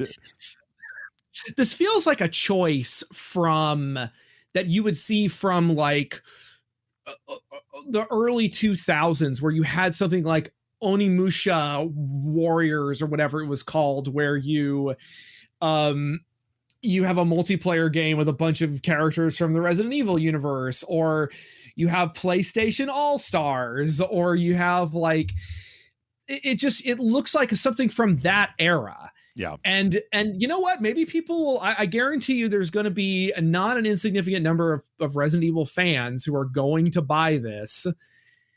And I just hope that Alice from the Resident Evil movies is in it. There's this one screenshot that I hate where there are three nemeses, and it's like Jill shooting at these three nemeses. They're exactly the same. Like all the little stickers are exactly in the same place. I'm just like, the whole point of Nemesis was that there was this one Titanic like thing that was chasing you around. Yeah, like it wouldn't be. If Nemesis was just a regular enemy that you had to kill a bunch of times, it wouldn't be as. Anyway, fine. I'm not going to keep talking about it. It's for fans. It's for fans. I am a fan of Resident Evil, and it is not for me. You know what kind of fan I mean. It's for the kind of people who like Godzilla, King of the Monsters, unironically. Throwing shade. I kind of like it unironically too, but that's beyond the point. That's saucy today, y'all. That's saucy. I just tell it like it is. Well, I'm afraid I have to pour a little cold water on the sauce because actually right before we started, I didn't send this to you. So the lady that plays one of the voice actresses that plays the daughters of the tall vampire, the daughters of Lady Dimitrescu, Jeanette Mouse, she passed away over the weekend. Oh no, that's so sad. Yeah, she was 39. It was colon cancer. She had done some voice acting stuff. She was in a couple of kind of indie movies, and her partner basically said she passed away, and so yeah, that's a bummer. Well, that is a bummer. Well, I'm certain that she probably did a good job. It seems like those. I'm certain she did a good job. Those characters are going to be like. People may stand the tall vampire mommy, but man, those there are already people who are like, no, but this vampire daughter, no, but this vampire daughter. Yeah. So her legacy will be, I'm sure, well remembered. It'd be very strange to think that your legacy is going to be that you tried to have this like really aggressive, like horrifying, kind of inhuman monster, and that people are like, I want to fuck that. I want to put my junk on the junk of that. That is what I'm into. Most of it is thirsty lady porn artists on Twitter being like, I want her to step on me. So, hey, you know what? A legacy is a legacy one way or another. Definitely. Well, I tell you what, if you want a less sad legacy and you have way too much money, you can purchase Chris Redfield. So in the trailers for RE8, you could see Chris Redfield. He's a beefy boy, and he is wearing a big gray coat. Matt, do you see this big gray coat right here? I see this big gray coat. Big wool coat. It has no buttons on it. You can't button it up. It comes, and because Chris is a beefy boy, it comes in large, extra large, and then quote unquote original mode, which is sized for Chris Redfield. And you could purchase this generic ass wool coat for $1,500 from Capcom if you want. I mean, I get it. I literally just did an announcement for a Godzilla statue that I was involved in the development of, and that thing ranges from $1,500 to $2,000, and it's sold out in a day. Right. So I get it. There's a market for this shit. But this is a gray jacket. I mean, look at this thing. It's nothing. It's a gray. It's not special. It's not like it doesn't. You're not special. Well, somebody had talked about in this article that was talking about this. They said that in there was a Capcom in 2016 sold a replica of the bomber jacket that Leon Kennedy wears in RE4 for $1,200, but like that jacket like has some more like character to it, and apparently it also had a fucking zipper so you could wear it and zip it up. Like, what's the point of having this Titanic fucking Chris coat? And like, just put some buttons on it, Capcom. For $1,500, I deserve some fucking buttons, okay? I desperately want someone to buy this coat. I want someone to make a GoFundMe to buy this coat. I want them to buy the biggest version available. And I want this to be like a tiny woman or something, or a tiny person, and just like do then run around and do like dumb internet videos like just running around doing parkour or something. Just in your giant oversized $1,500 Chris Redfield coat. Just disappears into the coat with his tiny head poking out. Mm-hmm. I want that so bad. Like that fucking Dana Carvey movie or whatever it was. Was it Master of Disguise? He's like the turtle man. Oh yeah, turtle. Oh god, that movie was horrible. Let's see. I don't know. Oh yes, in other terrible wastes of money news, Warner Brothers. We saw some stuff from Warner Brothers today, or over the course of the last week, that was basically some job postings, and they talked about how, like, you know, after the normal kind of stuff, they basically really emphasized that Warner Brothers moving forward is going to be wanting to focus a lot of their games as live services. And I don't think this should be a huge shock to anybody that watched that Gotham Knights presentation where they were like, it's Arkham Asylum, but with all your friends. You can play with your friends. And it's like, I don't want to do that. I do not want to do that. Like, yeah, I remember thinking the same thing when I saw it. I was like, oh, it's multiplayer? Ew. I didn't even know. I mean, I was reading this article, and apparently the Suicide Squad Kills the Justice League is like a 4-person. You can play it with your friends, or you can play it single player, but like, and I'm like, oh no. Oh, boo. That means it's going to suck assholes, because apparently, like, they get so fucking focused on this dumb, don't you want to play all these games with your friends? And it's like, no. I mean, there's some games like Warner Brothers announced that Back for Blood, right? Which is the Left 4 Dead thing with the guys made, right? And like, yeah, of course I want to play Left 4 Dead with 3 other people. Like, I don't want to play fucking Left 4 Dead single player. That's stupid. But like, the Suicide Squad Kills the Justice League is the next game from a company that like made a big mark for themselves based on a very, very good single player games. And the idea that's just like, well, you guys like those Batman games, right? Well, now you can play them with 3 other people. And it's like, there was no point. There was never a time when I was playing Arkham Asylum and I was like, you know what would make this better? If Matt could jump into my game, be Robin, run around in circles, act like a dog, spray paint, dicks everywhere, fucking do all the objectives, get in the way, like fuck up my combos. You know, that's what I really wanted out of Arkham Asylum, was 3 other people, with Catwoman, Robin, and fucking Harley Quinn to run around with me like a bunch of assholes. Like, no. I don't know. Makes me sad. Yeah, I guess we'll see. I'm hoping that it doesn't affect the core single player gameplay, but as we well know, that's probably not what's going to happen. It's probably going to feel like a stripped down experience. So, yeah, or like that Avengers game, which was fine, but you know, I feel like we've been waiting since Arkham City, which, you know, in some ways was not the best for Rocksteady's next project, and it's been, oh my god, how long has it been? Like 6 years? I was gonna say, it's been a while since Arkham City, or what, Arkham Knight. Arkham Knight, yeah. Mm-hmm. So I don't know. I'm very giving this one the side eye.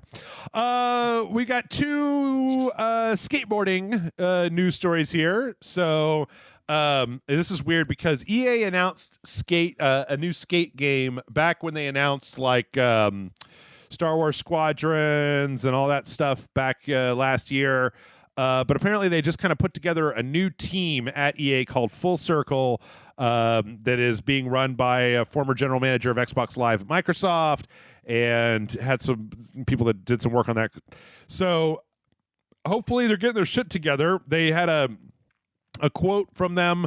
Who is this? Daniel McCullough, who said, the fans wish Skate back into existence, and we want them to feel involved in the process from development to game launch and beyond. We want them to feel like they're part of Full Circle. We're all about having fun and making great games that people want to play with their friends, and we're looking for more developers to help us build compelling worlds and for players to explore. Yeehaw.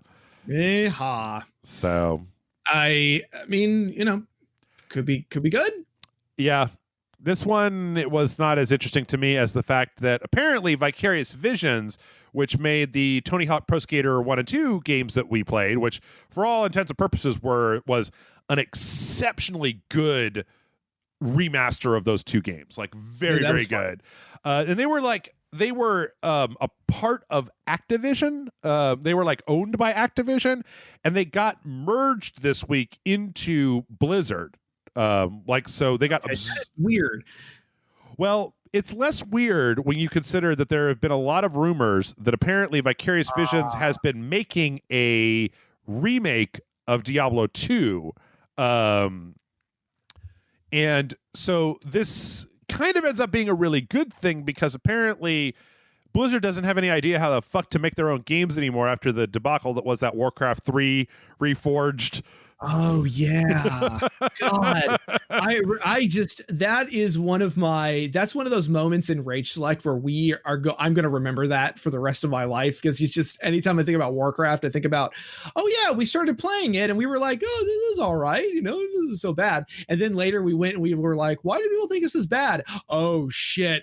Oh no! We are going to get our assholes ripped apart if Jeff doesn't make a video with his puppet explaining himself. Yeah.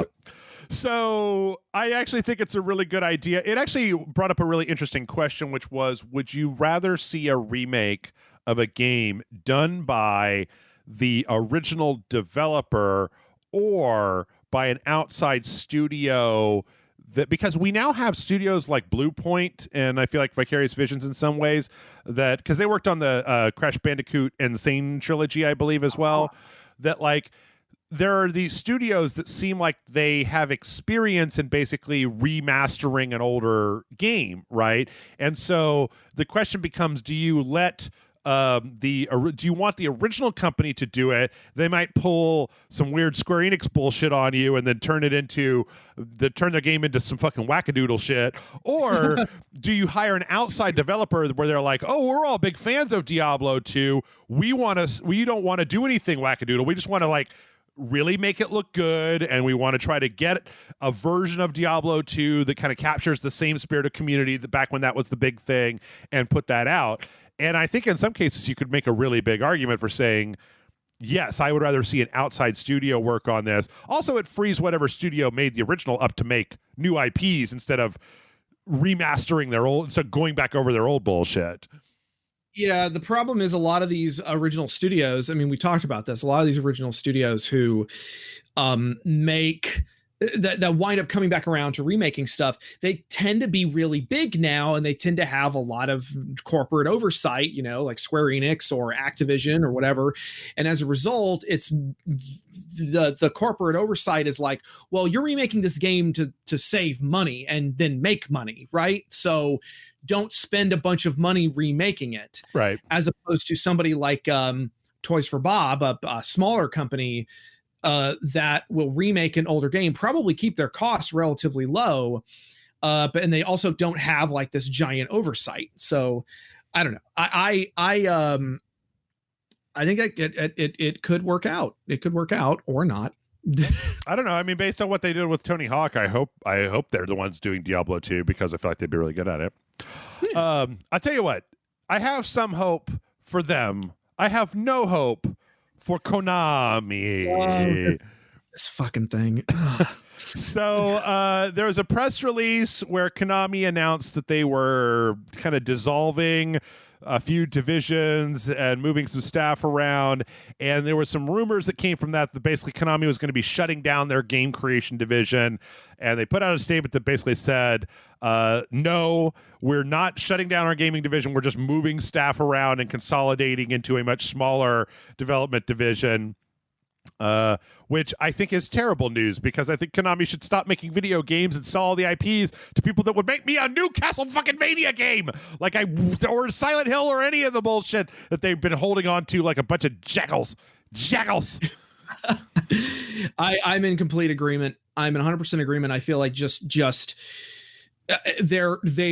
they want these IPs so that they can farm them out and make money off of them, but they don't want to make any games. But the thing for me is that they're not even doing that. It's not like they're even like farming out Castlevania to the lowest bidder and then just making a Castlevania game. Like, oh no! I mean like Castlevania cartoons and Silent Hill slot machines and pachinko machines. I don't mean games. Oh my God! I just remembered They did put out a game. Last year they put out that Contra game that was like so bad. Oh, yeah. It was so bad. I repressed that. Yeah. Oh, boy. Anyway, in other news, we also, but okay, so good news. Good news. There's a rumor out there that Death Stranding might be getting basically a PS5 upgrade with a bunch of new story content in addition to a remaster for the PS5. So this is leaked from, not leaked, but this is basically, I mean, it's like a leaker online that basically kind of, it was on a Reset Era post, and they said, if you're interested in Death Stranding but haven't played it yet, it might be worth it to wait a little bit. And then when somebody asked them, they said whether there was just going to be a straight upgrade, they said, even if there's an upgrade path, I think it will be paid since there's new story content in this version. What's actually really interesting about this is, Matt, when you think back to it, Metal Gear Solid 2 and 3 both had re-released editions that had a bunch of additional content in them. And like it stopped with, like, they didn't do that at 4, and then who knows what happened with 5 because of the whole fucking blow up. So I could actually see this happening, especially because I think it was back in December when Cyberpunk launched on the PC version of Death Stranding. There was a bunch of Cyberpunk cosmetic content as well as like a hacking game that you could do. So it wouldn't surprise me, because we ain't heard shit from Kojima in a year, right? Like, yeah, that was what was weird, is I wasn't sure what Death Stranding's sales were like, but I assume it did well. And I'm just sitting here being like, well, Kojima, what's next? Yeah. You gonna make that Godzilla game you clearly want to make? Well, it's interesting to, I mean, who knows, but it would be completely unsurprising if there was a PS5 like upgrade for Death. I wouldn't be shocked at all. So let's see. In other news, we had an update. Speaking of updates to video games, Dead by Daylight announced a colorblind mode update. This is the like 1v4 asynchronous horror multiplayer game. This was interesting, though, because this came after they had a little weird controversy where apparently there are people that have been, so there was an update to the UI in the game that apparently made it much more difficult for colorblind people to kind of see what was going on. Specifically, there are like these red marks that show the number of like knives or people that the killer has gotten. There's a view cone for the killer that is red. This is apparently very difficult for people with colorblindness to see.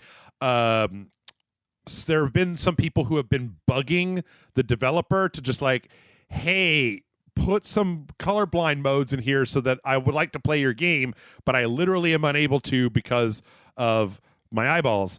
I mean, I think that's how colorblindness works. But there was a stream with one of the developers where he basically said, this is just like so weird.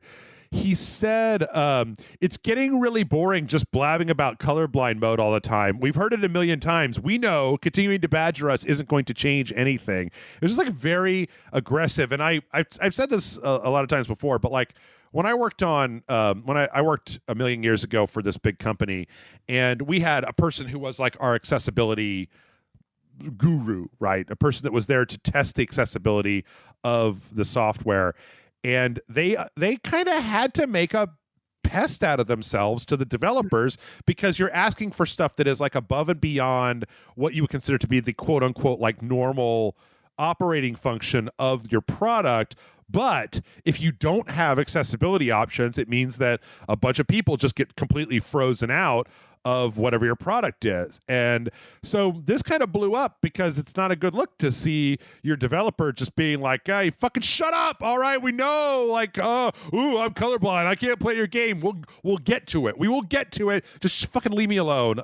So they actually put out a statement. Dead by Daylight said, thanks for bringing this to our attention. This is not indicative of the views of our team. We deeply apologize for any frustration or harm that this may have caused. This is not how we wanted to reveal this, but we feel it's the right time. We have been working on colorblind mode for some time, and we're planning on a release shortly. So Yes. Well, that's nice. That's nice that they're doing it. It's nice that they finally are doing it. I mean, I'm sure there's going to be people who are going to be like, the developers shouldn't have to make a game for babies. So they're the same people who are like, the game shouldn't have easy modes or whatever. It's nice. It's nice that they're considering, nice that they are finally doing this. I need to get that straw man out of your house, Matt. He's just bugging the shit out of you. I know, but I get what you're saying. I get what you're saying. It is something that it is good for developers to pay attention to, because you want people. I mean, when you make something, you want people to be able to use it, and the idea that like, if there was an option to change what the color was from red to something that people with that particular set of color blindness can see, then they could fucking play your game. It's not like you're asking to just completely overhaul the entire game. It's just like, could you just give me a slider that lets me pick a few options so that I can fucking play your game? Like, I want to pay you, give you your money. Let me play your goddamn video game. I guess, exactly. All it is just opening up avenues for more people to be able to enjoy a game. And I don't think there's anything wrong with that. Yep. Me neither. Good. We're in agreement then. Now the real question is, how do you feel about... This is a very weird story. Okay, I'm not going to ask that question because it's going to sound like a really creepy question. Yeah, I know the question. So, okay, Twitch is back at it again. We've had a lot of problems with Twitch over the last forever. But so here's the thing. This is a weird story, and I'm in the middle of this, okay? So here's what's happening. There was this guy... He's a 15-year-old on Twitch. His name was Average Harry. He was a Twitch streamer from the UK. He was getting close to getting a huge audience. He has 90,000 followers. He applied to be a partner, I believe, is the top tier. Twitch looked over his account and deleted it and banned him. It didn't ban him, but deleted his account. Now, the reason that Twitch did this was because you have to be 13 to sign up for Twitch. You have to be over 13. You're not allowed to sign up for Twitch if you're under 13. Now, Harry here had started his Twitch account 2 months before he turned 13. But when he applied for the partner program and they went back and looked over all of his shit, they were like, well, you broke Twitch's terms of service. You're not allowed to stream before you're 13, so we are basically deleting your account. And this is not the first time that this has happened to somebody, because, think about it, Matt. If you were a 12-year-old who wanted to fucking stream some Fortnite, right? You turn on, you go to Twitch. Twitch is, you're like, I agree. I don't care. All right, let's do this. Hey, what's up, my glip glops? We're going to stream some Fortnite tonight, So, right, like, that's what happened. So on the one hand, you read this story, and I feel like the first thing that you get when you read this story is you're like, Jesus Christ, Twitch, like, fuck off, right? Like, come on, the guy's a little 15. bit. That's my knee-jerk reaction. Yes. Now, the other side of that, though, is that I was thinking a lot about this before we started. Okay, first off, the reason for the 13-year-old age limit is because of the well-meaning but difficult COPA compliance for the United States about the Child Online Protection Act.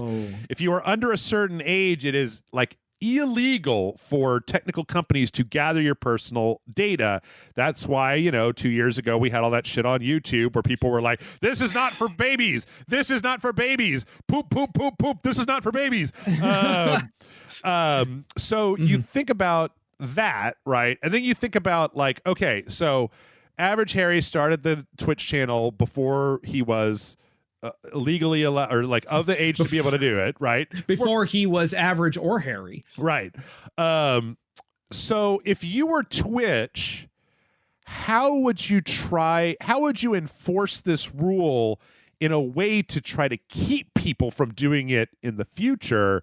You would almost think that you would need to make a really weirdly draconian example out of people who break it by saying, like, if we find out, then all your work is fucking gone and you're going to go back to square one, because, like, we can't overlook we can't have a bunch of 10-year-olds streaming and then get the fucking federal government breathing up our assholes about like what the fuck is going on with all these 10-year-olds on your service, because there's so many people using it that they can't afford to like personally vet everyone before their Twitch account goes online, right? Yeah.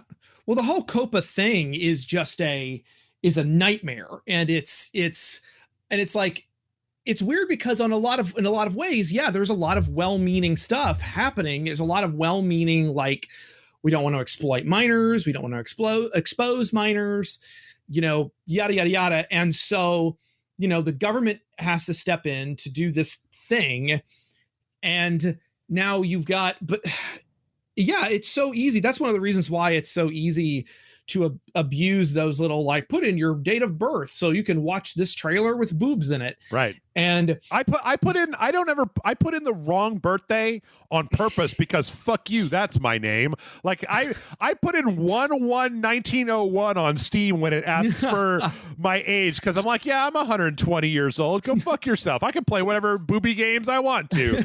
Show me the anime titties, Steam. Like, it's none of your business how old I am. I'm an adult. Exactly. It's just like, how do you do it?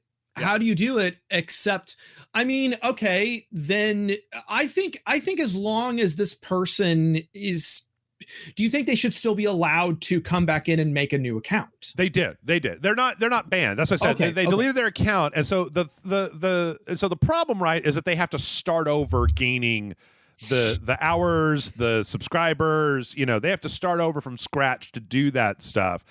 But in a lot of ways, I find it very difficult to fault Twitch, because if you just give grace to everybody who broke the rules, and then because they didn't get found out, then like everybody's going to fucking break the rules. Like, and I'm not sure what you do, because I bet that Twitch doesn't give a fuck when you start streaming. But if what you're doing is breaking a rule that like zealous Congress people want to use as a bludgeon to show how terrible big tech is, right, then like you have to try to follow these rules, or else you get in trouble with an agency that does not have a sense of humor about this and isn't just going to be like, well, I guess it's probably okay. They're all over 13 now, right?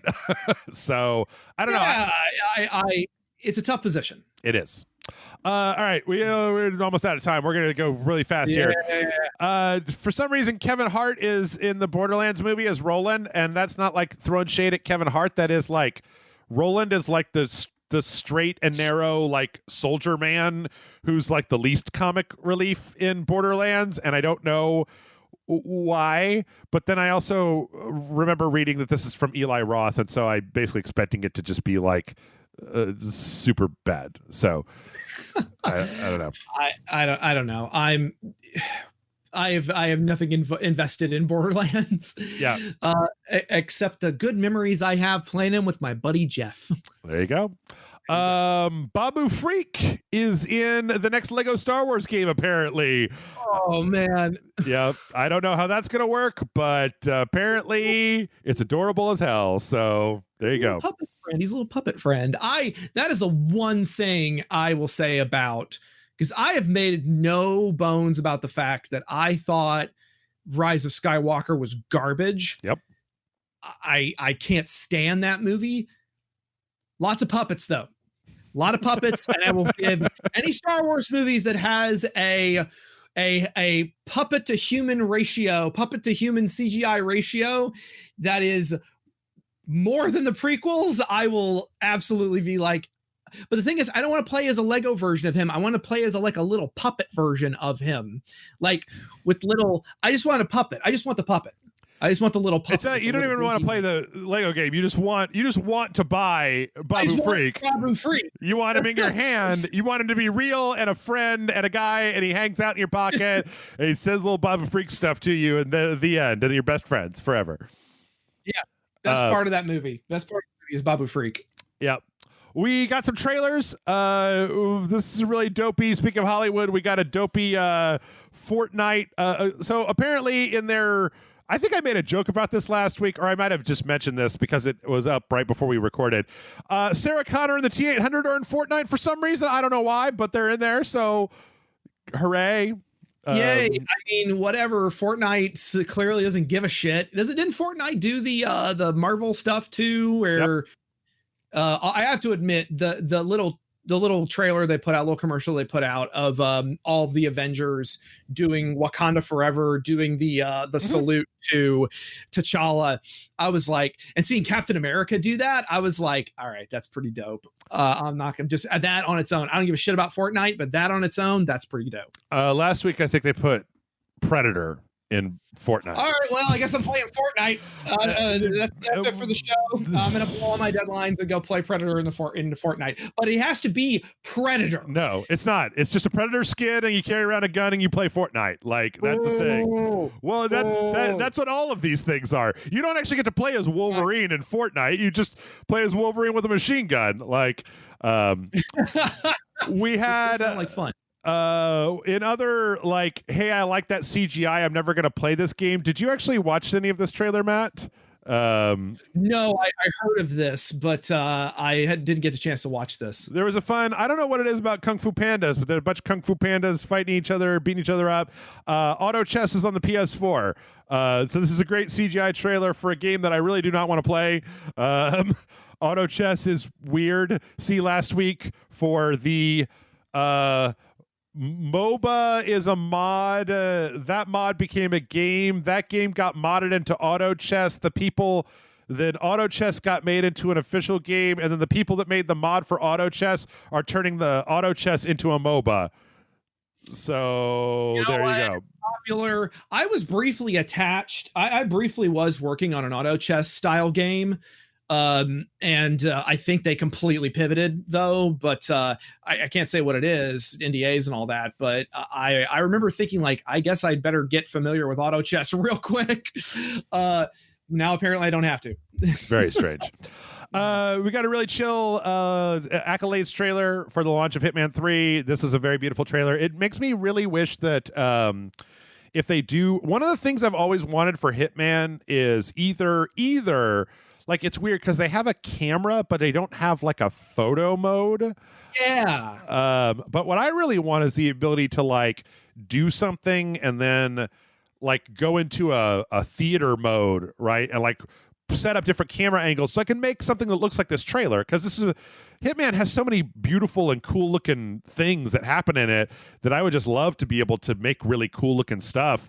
But no, like if I had that ability, I've always thought I would like to sit down and just make Hitman the movie out of the game, like one scene at a time. But hopefully that adds something like that in the future. Yeah, I remember that was something that you mentioned when we were playing it, that you really wanted a photo mode. Because I mean, I definitely got a lot of mileage out of photo mode in Ghost of Tsushima, even though they took Facebook off of the PlayStation Network. All right. Whatever. We also got a trailer for Dead Cells Fatal Falls. Did you watch this, Matt? No, because I remember Dead Cells, but I hadn't watched the trailer. You missed out. Missed out. It's an animated trailer. So there's these little like worms that have bows in Dead Cells that like they come out when you destroy, like if you have certain weapons. And in this trailer, it's like the main character, the headless or whatever, he gets the worm gets blown up and he's super sad about it.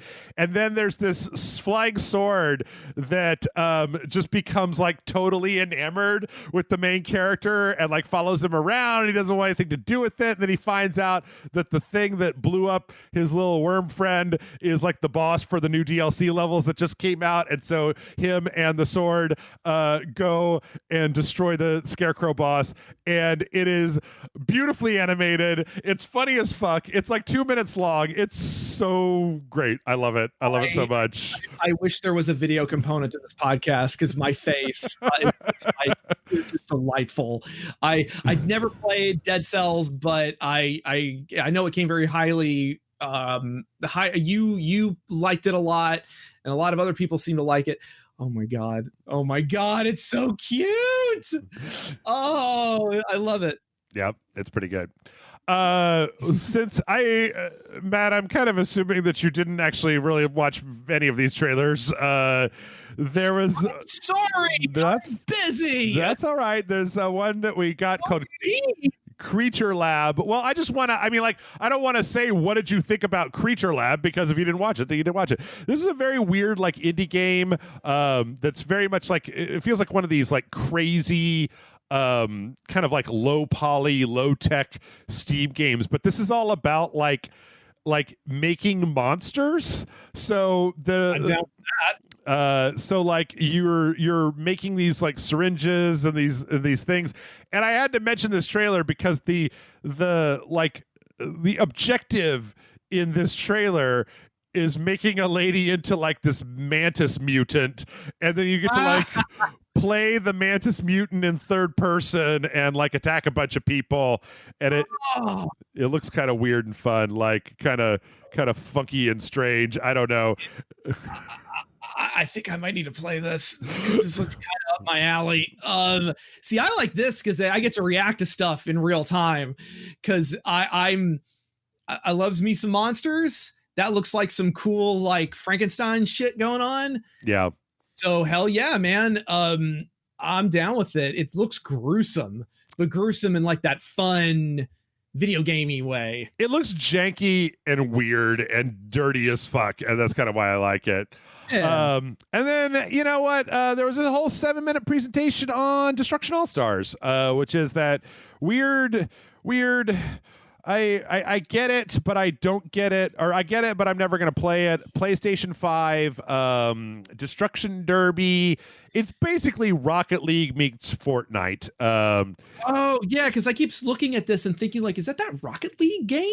It is looks not. like it, but I remember this now. You guys played this. You and I think Chris played this. Nope, it's not out yet. Comes out February 2nd. So, okay. Yeah. It is fun. I don't know. I watched this and I'm not a big fan of driving. So like, I get that you know what? I think it looks like it might very well appeal to anybody who's into either Rocket Knight or Fortnite, but that like, I'm not into either one of those. And so the idea is a little bit lost on me. So yeah. All right, let's wrap it up here. We got System Shock Remake pre-orders are finally going on sale at the next month at the beginning of February, and also there's going to be a final demo coming. I didn't know this, but apparently there's also going to be a System Shock 2 remaster coming along as well, enhanced edition, where they've actually gotten permission from the community to use some of the mods that are generally used in System Shock 2 when they package it all up and put it out, which is really cool because System Shock 2 is a good game, but it's definitely old and it needs some TLC. Sure. I System Shock is one of those things that like I never played, but I heard a lot about back when BioShock came out. Yeah. Because I mean, it wasn't the same developers, or it was something like that. I believe that some of the folks from Looking Glass spun off into the company that made BioShock. So, all right.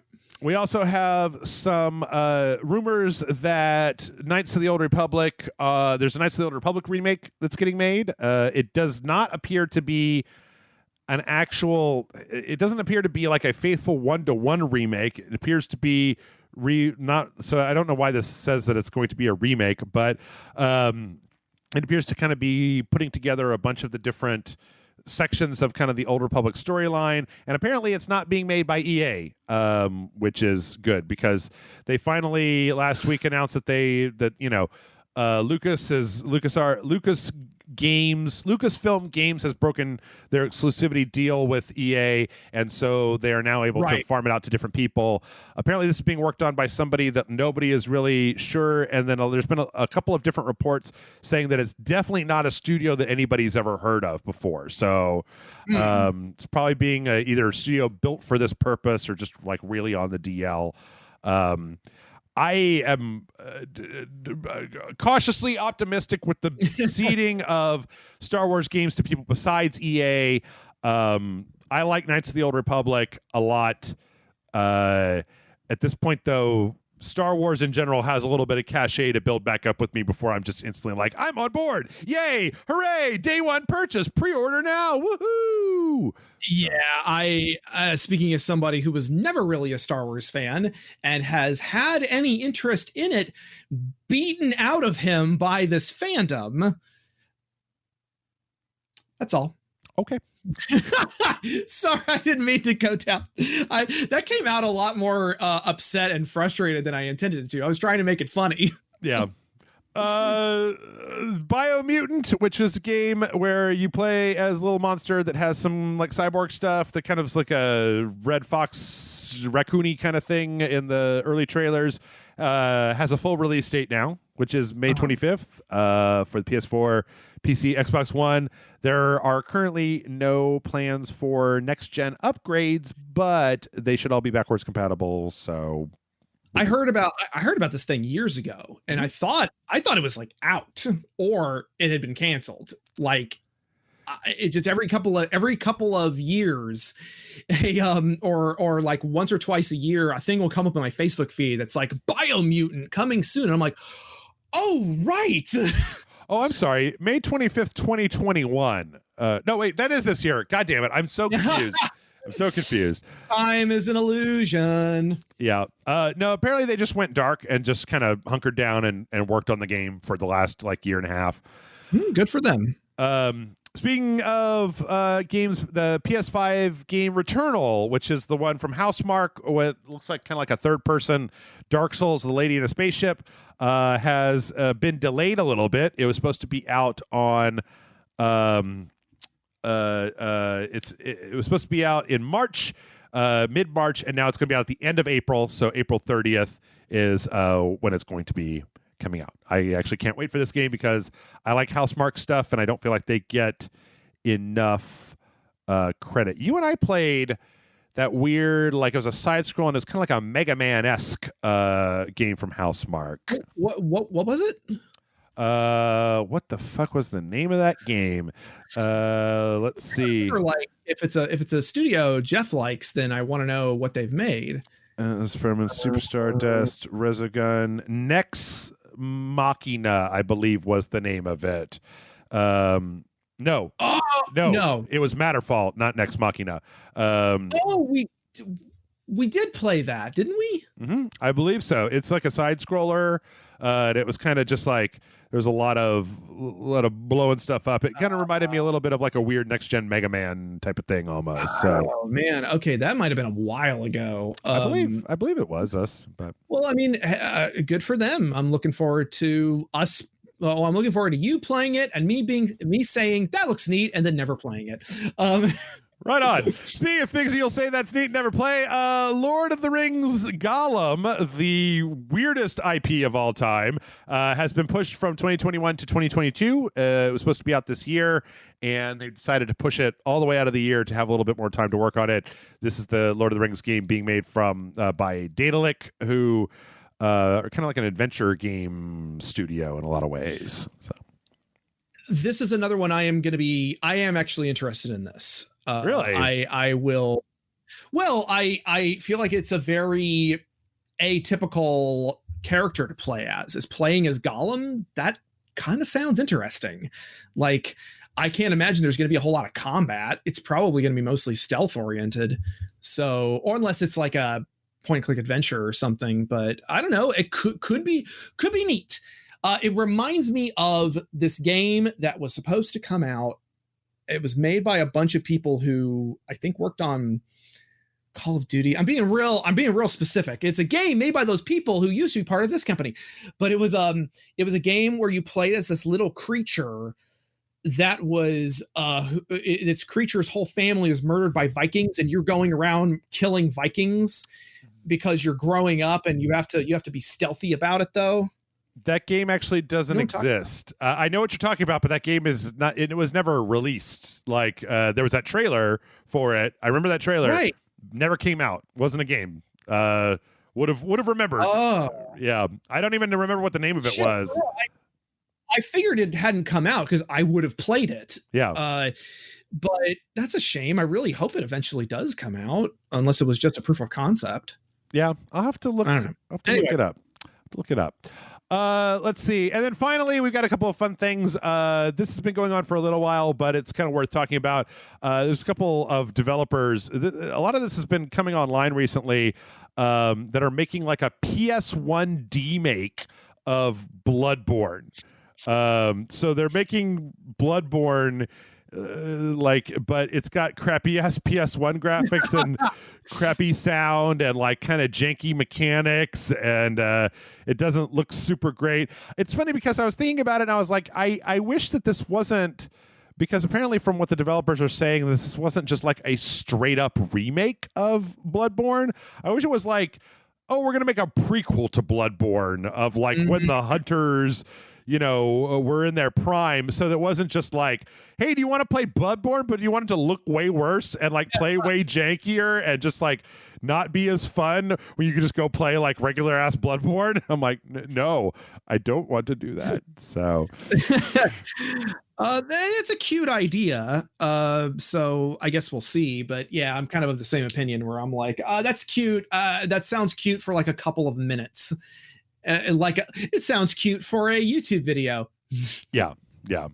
And last but not least, so Hitman 3 is out, and somebody went to the map of Sapienza, and they decided to set themselves a challenge where they basically they knocked out every single NPC on the entire map, target included, everybody, Matt, and they put them all in the freezer in the shop in Sapienza. So there's just so many bodies in one place in Hitman 3, in the Sapienza version of Hitman 3. And then they put an exploding duck in all of the bodies and set it off to attempt to murder everybody with a duck. Now, unfortunately, because the game actually has a physics engine, the mass of bodies protected all but the bodies that were right on top of the duck from the explosion. And so it killed like 7 out of the 200 some odd NPCs on Sapienza. But apparently this took this person like 7 hours to do one body at a time. And this is the kind of nonsense that I'm here for, internet. So good job. Back in the old days, that's very funny. Back in the old days, before I was really, I think it was before I was even on the show. This was right when everything imploded. There was I was playing Red Dead Redemption, the first one, and I remembered the night this I knew there was going to be a party. I think it was at Brian Salisbury's old place. So I'm like, well, I'll keep playing Red Dead so I have something to talk to Jason and Jeff about. And I was playing it, and I got to this one. It was like an outpost or something. I killed all the guys, all the men, all the criminals, and then there were all these women, and I guess they were prostitutes or something, or sex workers. I don't know, but I didn't kill any of them. I just hogtied every one of them and threw them all into one room. And I don't really know why I did that, but it was I was just amusing myself, and I remember like taking pictures of it with my phone. The next day I showed Mr. Murphy at the party, being like, Mr. Murphy, please like me, and I showed him the phone, and he did the like yes kind of thing. He was like, fucking A, nice work. So that was fun. That was a fun memory. But yeah, this is the sort of shit that I like to see. People just having fun. Yep, I agree. Well, speaking of having fun, we are done having fun for today. So I'm sorry we didn't get to any questions. Mail@ragesite.com is the email address. I swear to God, I've got to figure out at some point how to get these things back down so we don't talk about the stock market for 40 minutes on a 2-hour podcast. But that one's on me. That was on me. Feels like we should just have a separate half-hour Q&A show or something. I don't know, man. I don't know either. It would probably, I don't know. It who knows? Anyway, check out Matt at mattfrankart.net, and that's it. That's all there is. Now, if you will all excuse me, I'm gonna put 200 people in a freezer, but I'm gonna bring 2 exploding ducks because I thought ahead.